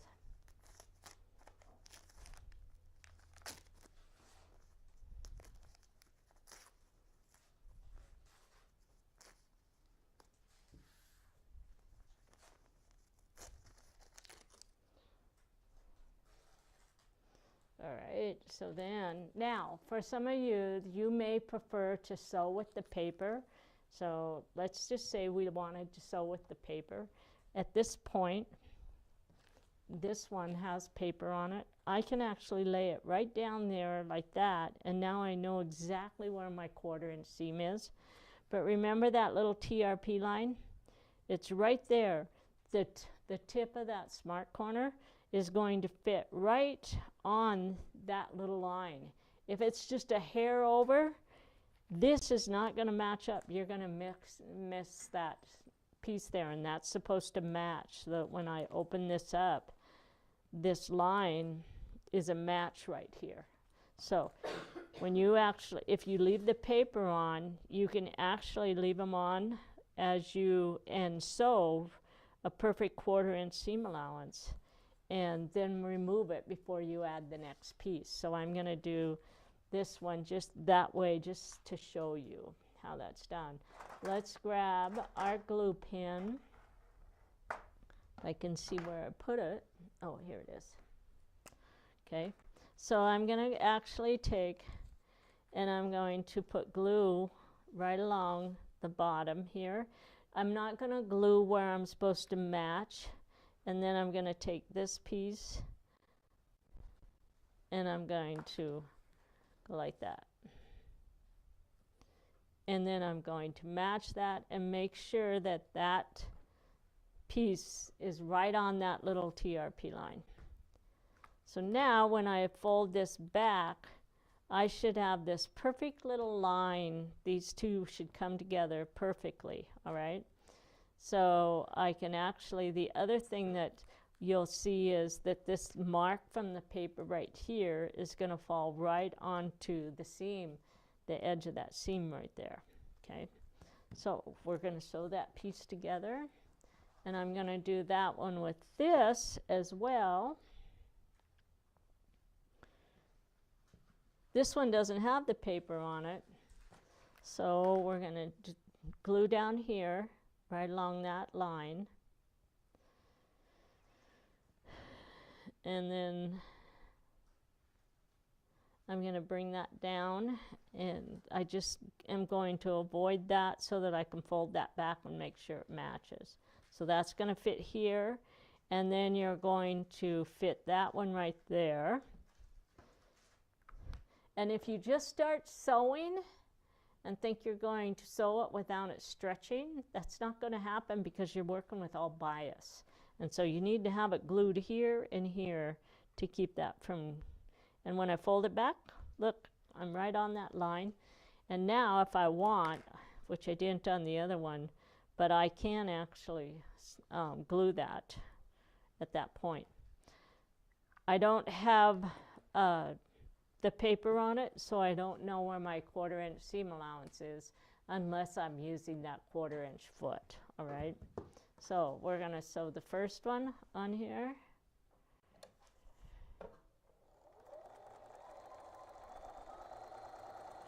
And when I have the paper on there, I usually will sew just to the inside edge of the black line. So I'm actually touching the black line.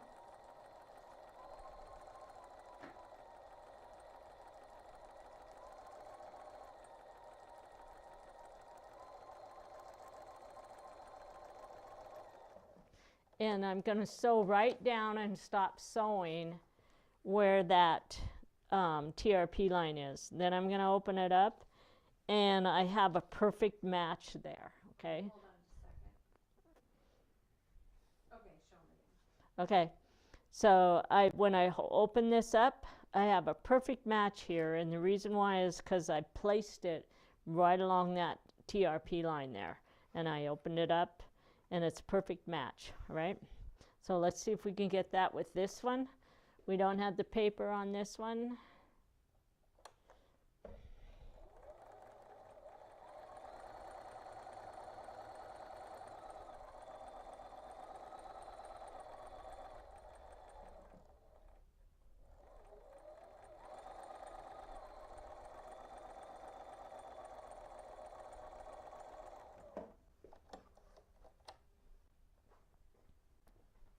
And when I open it up, ooh, we have a perfect match, 2 and 2.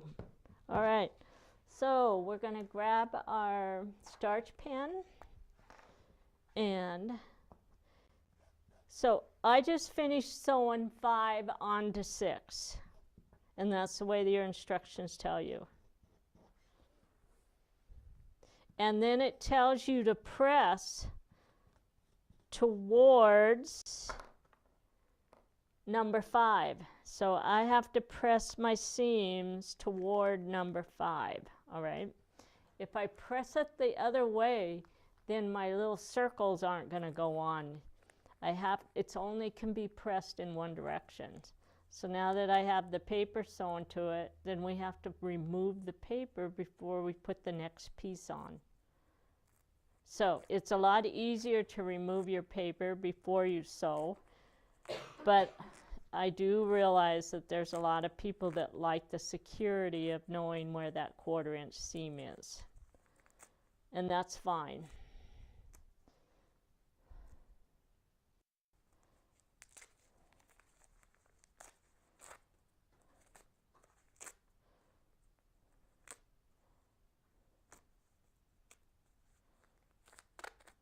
When you're removing your papers, you should remove them in from the largest section number back to the section 1. You won't have near as many small little pieces to tear off.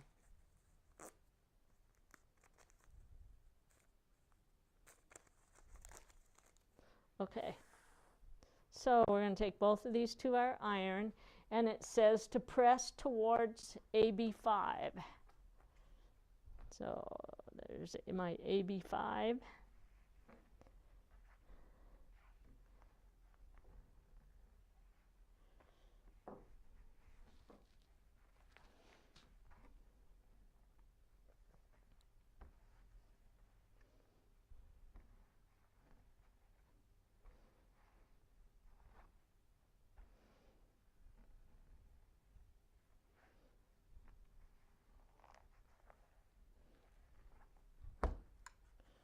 All right, so now then we're going to take number 4, and we're going to add number 4 onto number 5.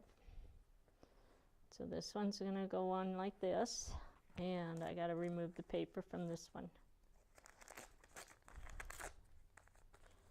Start down here at the bottom like I should.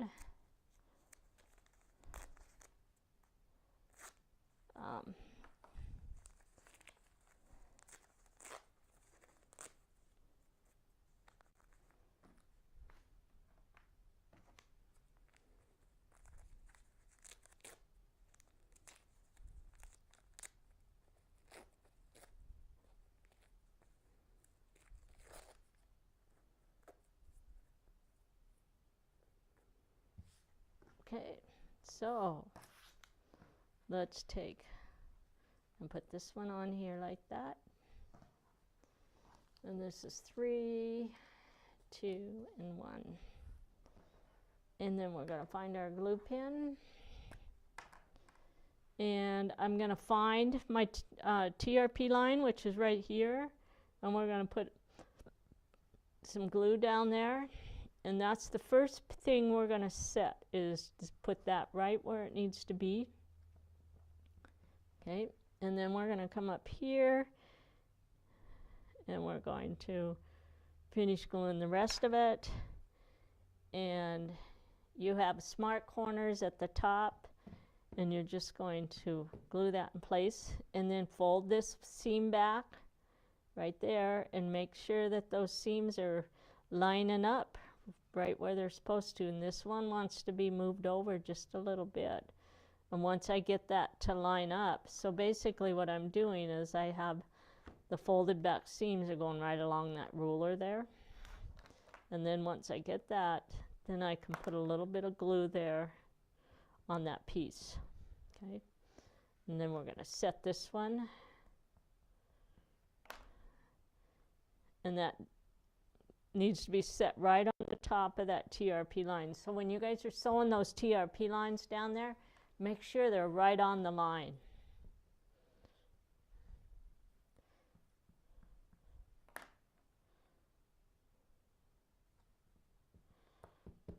Okay, so those two are ready to sew.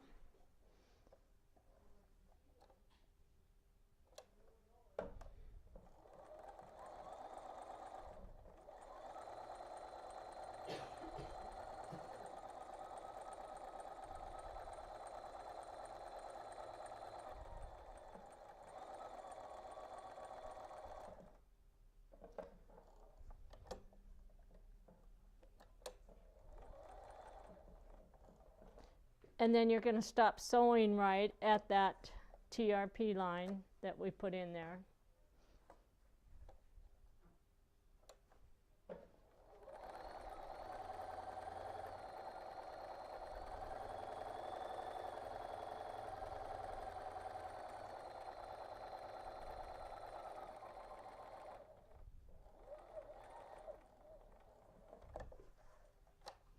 Right, let's put some starch on it. And then this piece is going to get pressed towards Unit 4.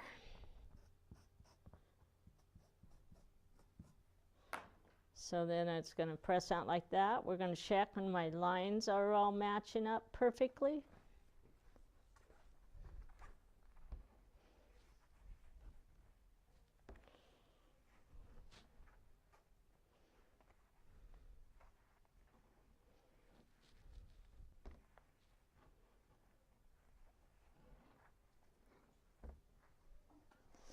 Right. So last night when I was sewing my block together last night, I just started sewing at the top and didn't pay attention, and so I had to go back and pick all my blocks out because none of my lines matched up there. So this is Unit 3. We'll start at the bottom.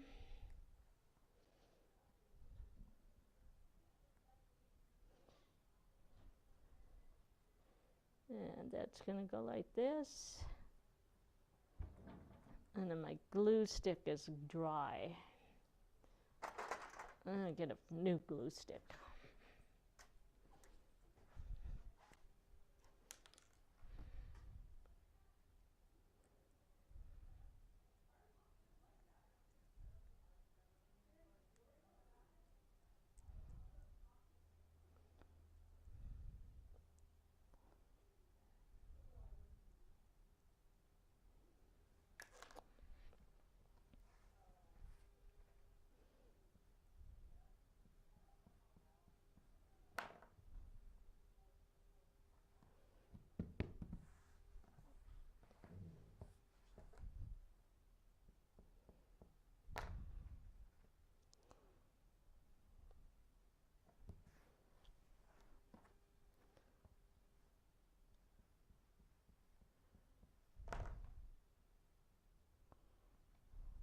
So if you're wondering why I like this block so much, it's because I like the way it assembles. It's symbols in a circle. All right, so we're going to have to get that one to come up just a little bit. There we go. That one's ready. Check this one. It's worth it. It takes less time to check to make sure you have those matching than it does to pick it out. Okay, so we're ready to sew.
Press them. These are pressed towards Unit 3.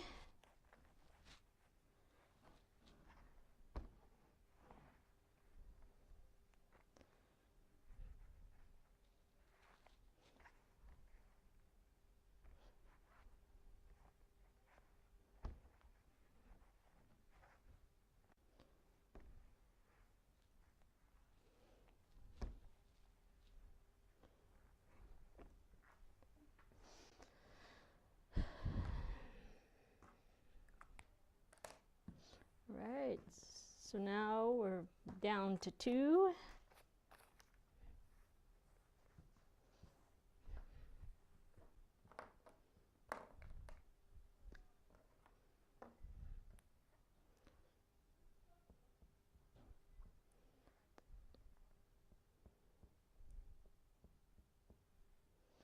Now this one, the little TRP line got tore off when we pulled the thread out.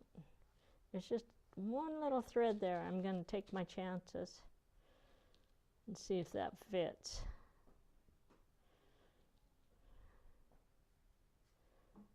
Need to go up just a little bit. There we go. That one's on now. So if you lose those TRP lines, you'll just have to guess at it, see where it goes. That one.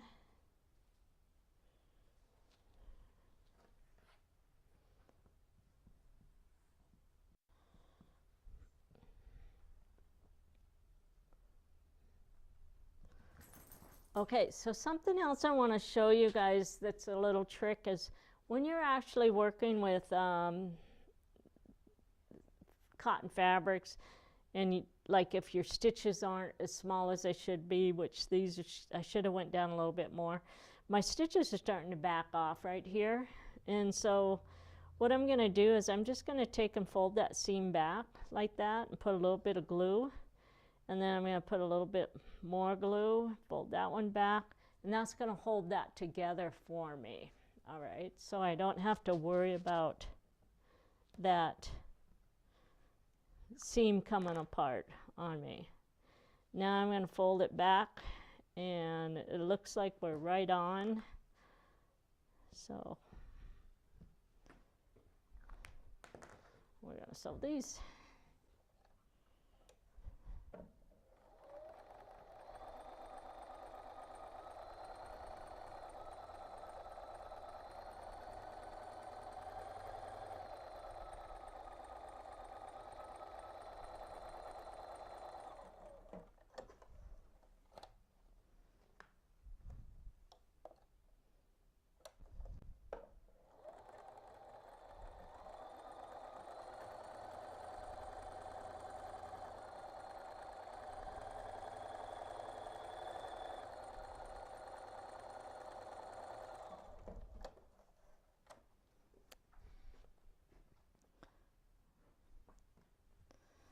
Well, somebody's with me today. Every one of those is just lined up perfectly for us.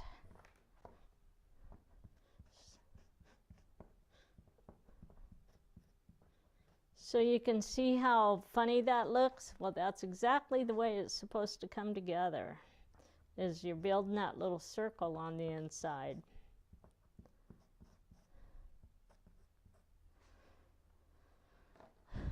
Press.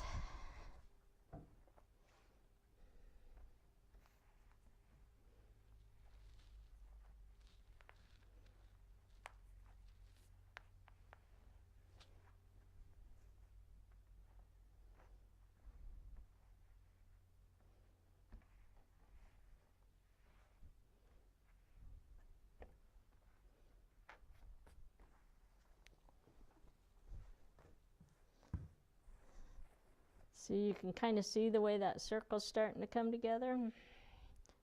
So put our last two pieces on, and then we'll join our blocks.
Okay.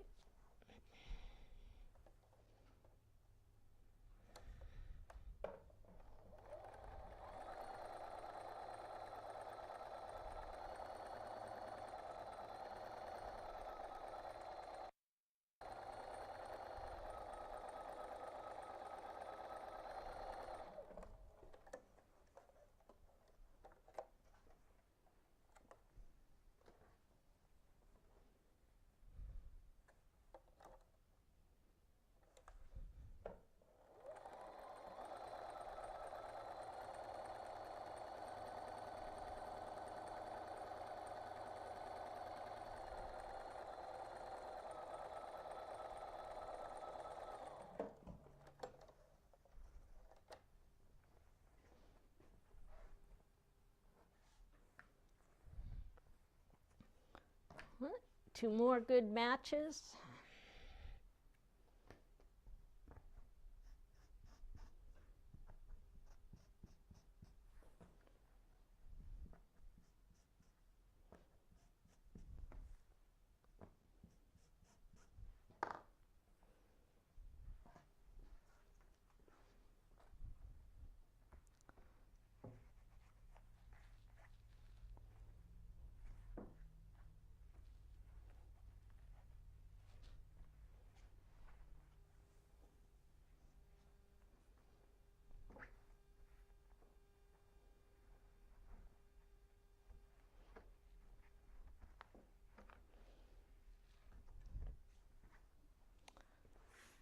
Okay, so now it doesn't really matter which one we sew first. You can sew these two or these two, whatever how you set it up. So let's take this and we're just going to fold this one over like that and glue this together. So what we're joining now is basically 1 and 6 are being joined.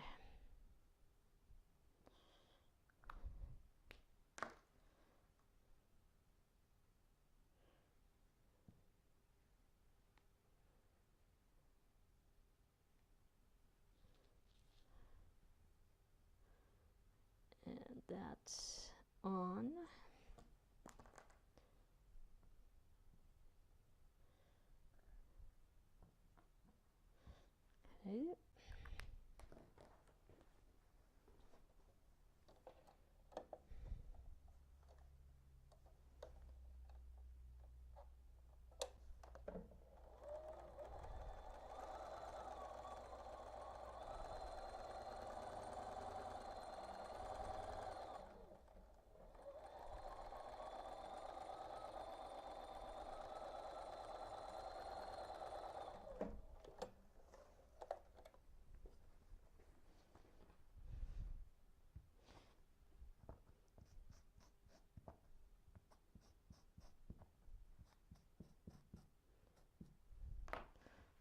so then that one's going to get pressed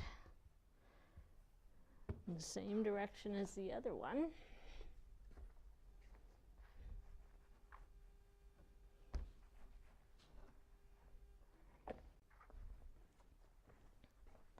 And now we're going to join the last seam, which is those two.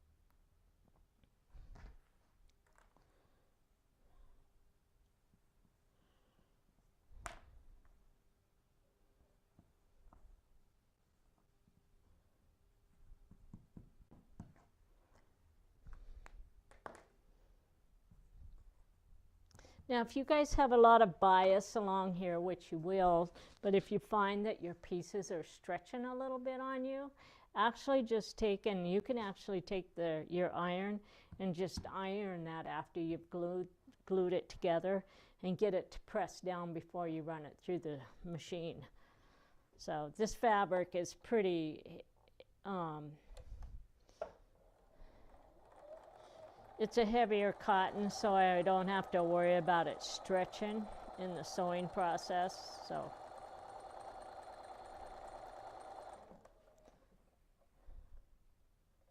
and I just have to make sure that when I sew this last piece that I don't have it folded over and catch anything there.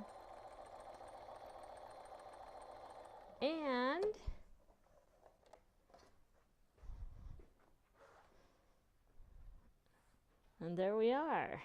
So we're going to press the last piece, and then we're ready to add our little applique circle.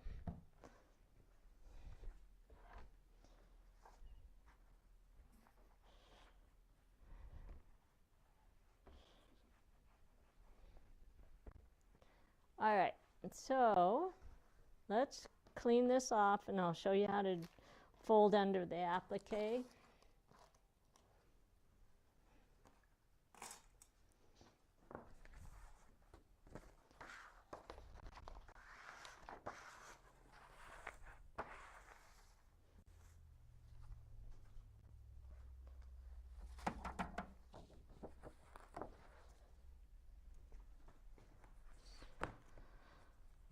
Okay, so here's my applique fabric.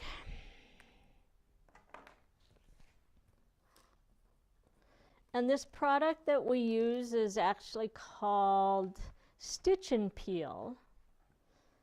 And it has a shiny,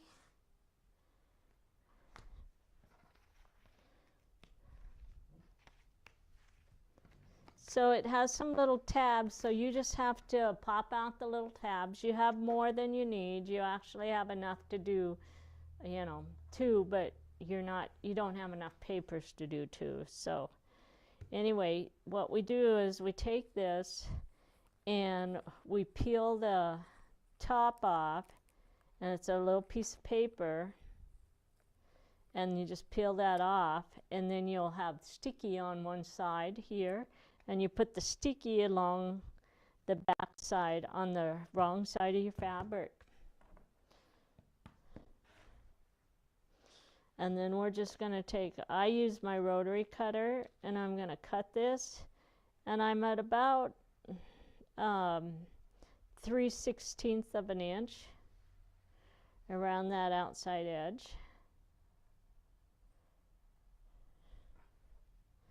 And I've done a lot of appliques, so I can pretty much eyeball that. Someone asked, do you ever backstitch? No, I do not backstitch. For quilting, it's really unnecessary. All right, so the reason for the pressing is because if you press it backwards, you don't have all of this fabric setting down here. Plus, you can't press it backwards. This is really the only way you can press it. So just follow your instructions on it, okay? No, wait. I think she said back stitch on your seams. And I don't. Okay. Yeah. Nope. All of that's gonna get, I mean, basically with paper piecing, there's no reason to back stitch. Because most of the time you're gonna cut off your back stitches in the paper piecing process. So anyway, I'm not one for back stitching. So we're gonna take and cut all these threads off around the outside.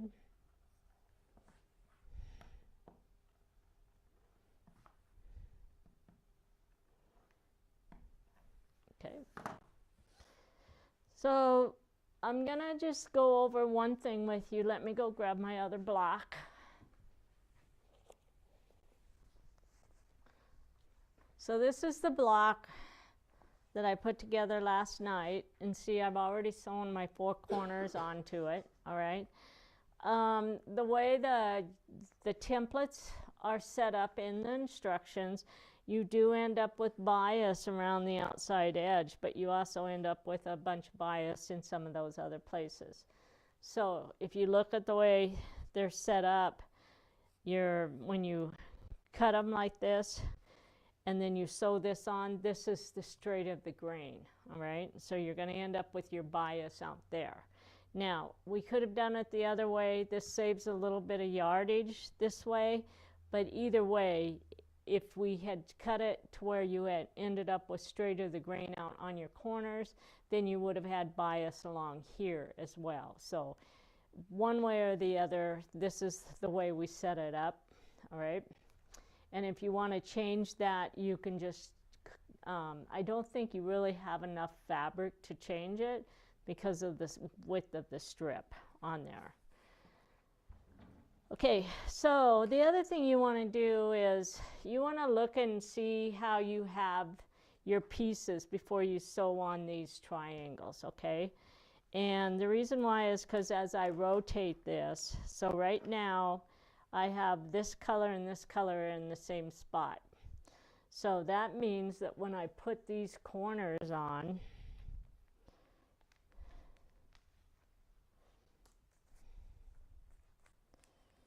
I need to make sure that I have the corners on this side, and like that, okay?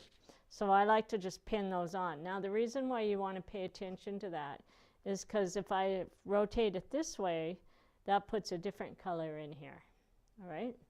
And if I just set it like that, then I rotated the way the colors of the pieces are, all right? On your table runner, if you want to do that, that's fine to do, because that'll make it so that these two pieces aren't the same color right there. So you can rotate that. But if we're making a bigger quilt, you would want all of your pieces to go the same, all right? On this, I'm going to actually rotate it so that this color, these two colors are opposite, and these are different. And then when I do my third block, I'll put this block on here so that these two are in the same way, all right? But just pay attention to how that rotation, and I'll tell you why. So if you look at the quilt on the top here, the rotation is exactly the same. So see, I have this point, these two dark points, and these are my light points. And I did it all the way until you get up there. That's my North Star up there. I rotated it. Now, I did not rotate it on purpose. That was an accident, so I just call it my North Star. But if you're putting a quilt together, pay attention to that, because like if you have these darks, you're going to want to make sure that you balance that out properly, all right? So now that I know which way I want to do it, I'm actually going to put a pin on these corner pieces. And I like to sew these on before I put my applique on. So we are going to, and I'll do the applique on this one. You don't have to watch me do these corners because you guys know how to do that. So I just wanted you to see to make sure that you are getting those things lined up properly. Okay, so I have my piece here, all right, and I'm going to grab my glue, okay, and because this is a round circle, I'm actually going to probably use my finger rather than my purple thing, but I'll show you both ways. So I'm going to run the glue around the outside. Now, if you're new to this, I wouldn't glue the whole thing because it'll dry out by the time you get it all to go all the way around it. Okay, so I'm going to take this and what I'm doing is I'm just bringing my finger back towards me and I'm turning this.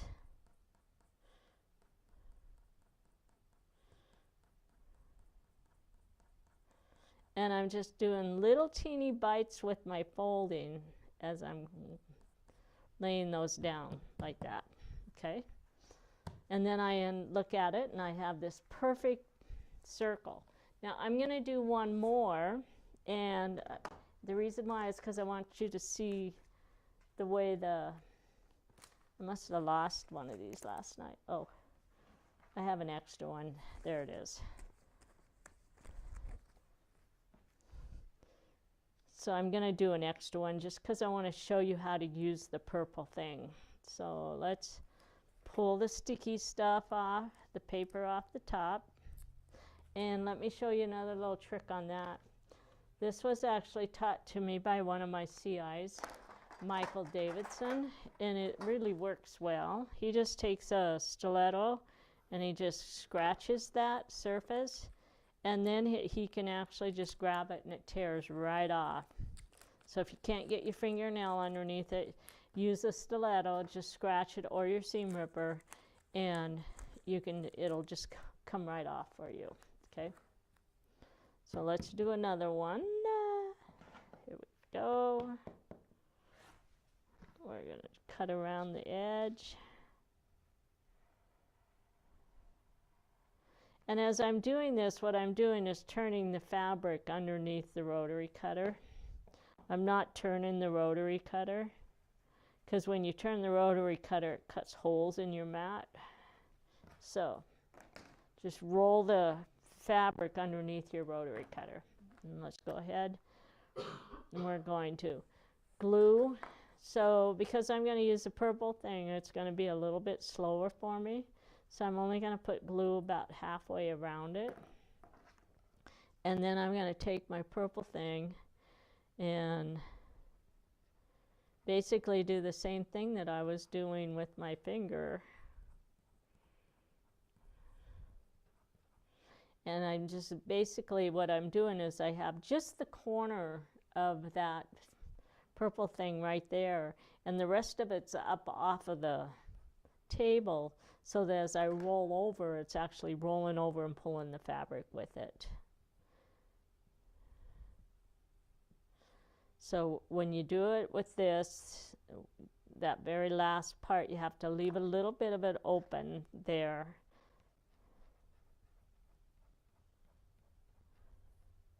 And you just do little tiny bites. So each time that I'm going over that edge, I'm only moving forward about 1/8 to 1/4 of an inch. Because if I come over here and then I fold this and then I go fold it and I fold those folds and you're like a 1/2 inch apart, what you end up with is what we call little pokies, and it's not a perfect circle. So you basically are only crawling around that about every 1/8 of an inch as you're rolling those over. And there we go, and that's done with your purple thing. Okay, so now this one, if you look, it has these little lines here on the back. They're little cuts right there. So if I actually take that and fold it like that and get a little fold into those are the match up to all my little lines on here as well. So now when I put them in here, I can get those to match up to what I have there. So let's see, and it just makes it easier to make sure that I'm getting it in the center. So this little fold that I did here matches up to a TRP line and a TRP line there, okay? So those two are straight. And then I'm going to look and see this one, this line's matching up to that TRP line, and this one is matching up to, I'm going to tug it just a little bit that way. And then that one's on, and that one's on. So it's pretty much in the center there. So I'm going to just take and put a little bit of glue to just kind of get it to stay in place. Then I'm going to flip this over like that. And I'm going to fold this back. And we're going to grab our glue.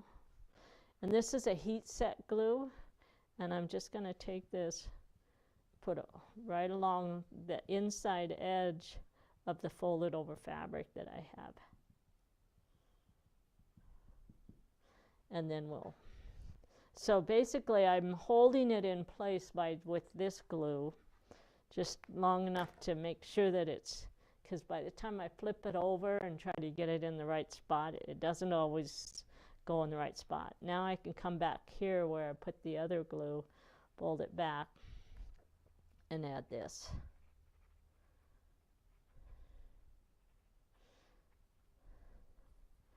And then I'm just going to hit that with my iron, and that will set that glue in position for me.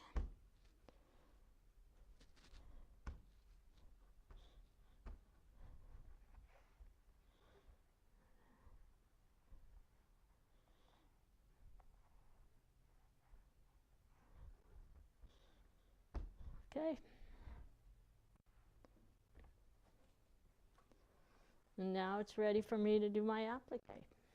So let's, we're going to switch out our thread, and I'm going to put an applique thread on, and I'm using a YLI, and it's just a shade darker than what my piece is. I usually go a shade darker rather than a shade lighter when I'm trying to match up my threads for applique. So we're going to take this one, and when you're doing applique, if you put it on this side thing, you need to look to see where the little cuts are and make sure that the cut is on this side, because if I have it and put the cut on this side as I'm sewing, what it's going to do is that thread's going to go right into that cut. So pay a little bit of attention to how you set those on there. Get this thing out. I'm going to take this, put it in there like that. And normally I would change out to a size 60 needle. But for this little project, I'm just going to use my 70.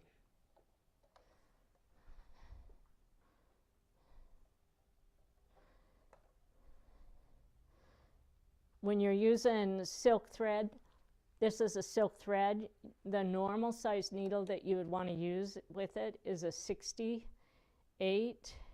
It's just 608 is the way the little package, and you want the sharps.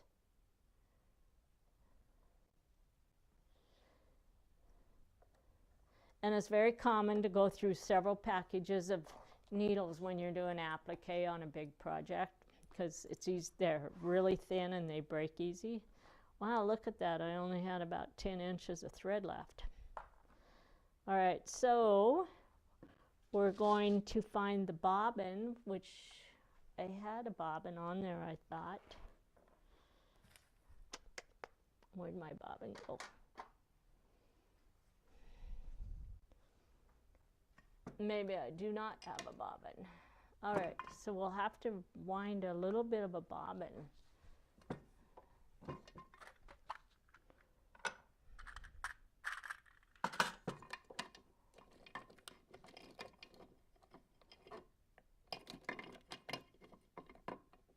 And I don't have another bobbin, so we're just going to use the white that's in the bobbin that we have. All right, so let's go back to this one. Oh, actually, this is actually a silk white. This is a this will work really good in the bobbin. I normally have the same thread in the top as I do in the bobbin when I'm doing my applique, unless I'm working with, sometimes if I'm working with a project, some projects I'll actually just use a really light white thread in the bobbin. And this one is almost a transparent white. And on my Bernina, there's a little arm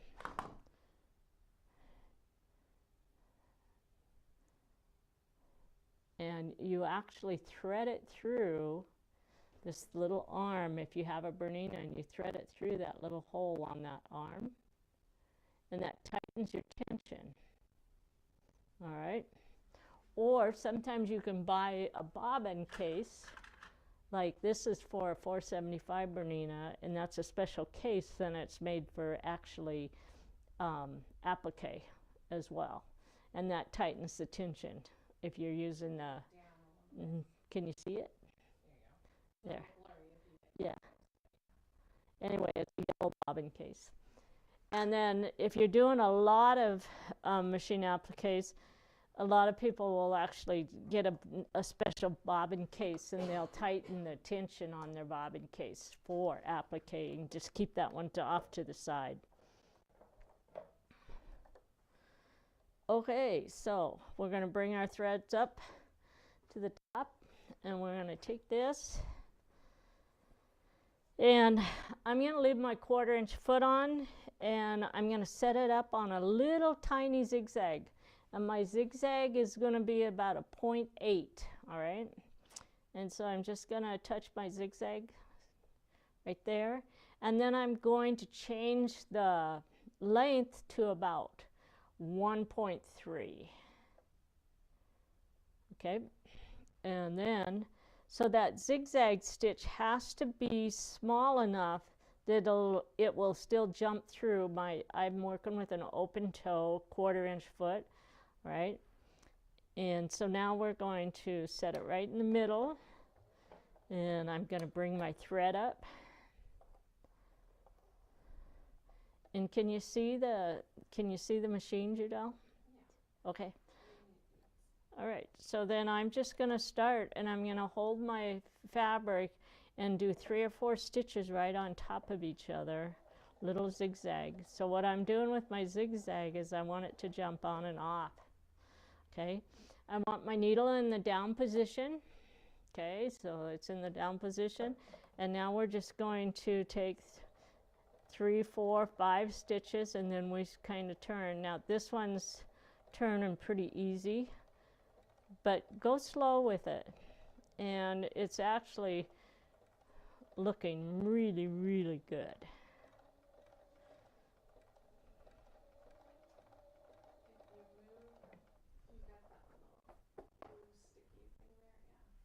Huh? That glue stick holder is getting in the way and popping the fabric up so you can't see it. Right here? Yeah, in the back. There you go. Okay. Oh, that's why it was bunching up back there. Okay, so after I get started there, then I can actually just take and I'm going to cut that thread off at the beginning. That way I can have both hands. And I just basically just take this and go slowly.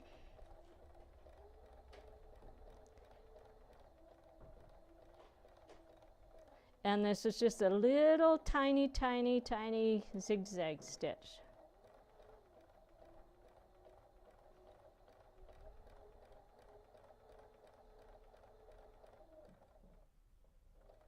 And the idea is that the needle jumps on and off, and it just barely touches, and it's doing a great job.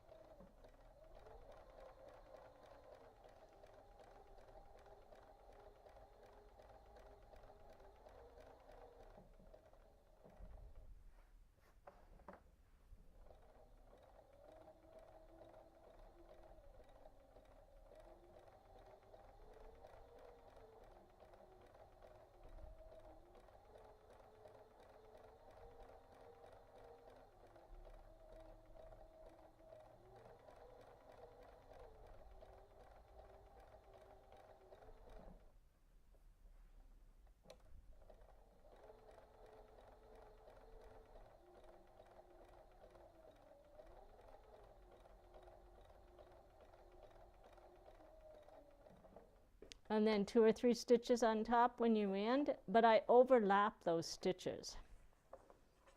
Right. So,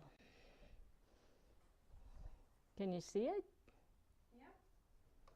It looks really, really nice. Little tiny zigzag. All right. So, that's actually it for the lesson today. The sashing that goes on the, oh, I should mention, you just leave that paper in there, okay? You can take it out, but in the process of taking it out, you're going to end up with a whole bunch of fraying and stuff. And it's really designed to leave it in there. Because we have these little cuts in here, if you want to pull that out, you know, you can. Here's one thing I'm going to tell you. So the stitch and peel, if you put it on and you leave it on for a couple days, that you're not going to be able to pull that away from the fabric, okay? I already hit it with an iron on there because I did a heat set. I'm not going to be able to pull that out. If you don't do the heat set on it and you let it just dry with Roxanne's glue, you'll probably be able to pull that out if you want to get that, pull it out, all right? I like the stiffness of it because it leaves it nice and flat, all right? So I've taken you guys through the whole set of instructions other than setting the sashing up. And like I said, the sashing is very cut and dry. If you look at your pictures on the back, it's right there. You put your side pieces on, and then you build these little pieces with the little corner blocks and sew it together.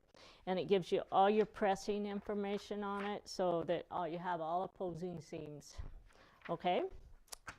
So, enjoy. My favorite little block. And I like it because it's just, you have all of those little points, and it's the mariner's compass, and you didn't have 16 little seams or 24 seams trying to come into the center.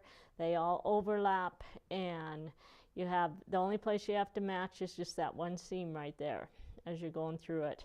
And that's why we put those TRPs so that you could actually see exactly where to set it. All right? Is there anything else we want to add, Judah? Nope. Right. I think we're good. We're done for the day. So we will, let's see.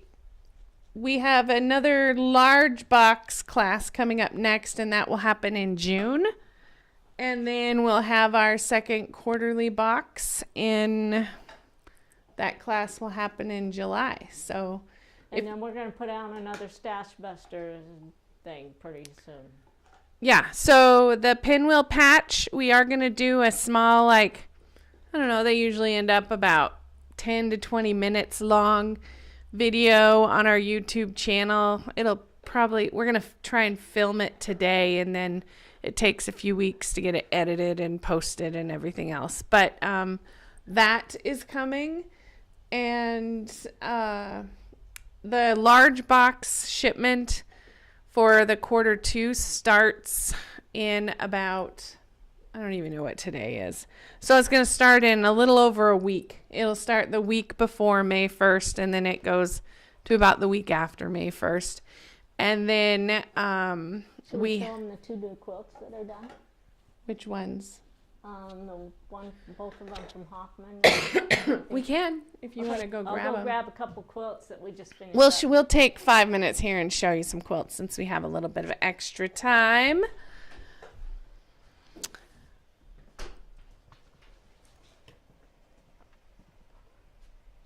There, now you can see me when I'm talking.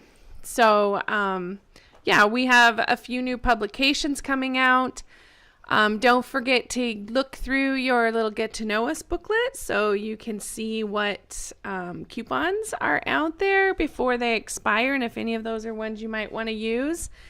And if you want to join the box program, it's not too late. We still have, on this project, we have, probably, I think, between 5 and 10 of each of the different colorways left. So there's still plenty that you can become part of. So I'm going to help Mom hold the quilts here. It's actually better if we hold it You want to hold it back there? behind. Yeah, because oh, but I gotta switch the screen. Hold on.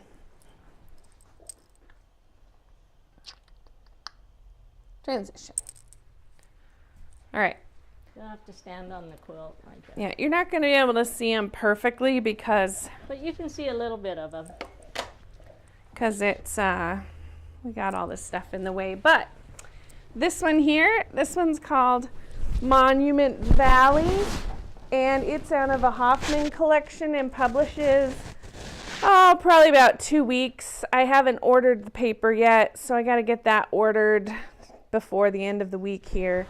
And I'm working on the instructions right now. So this one is coming very soon. All new Hoffman batiks.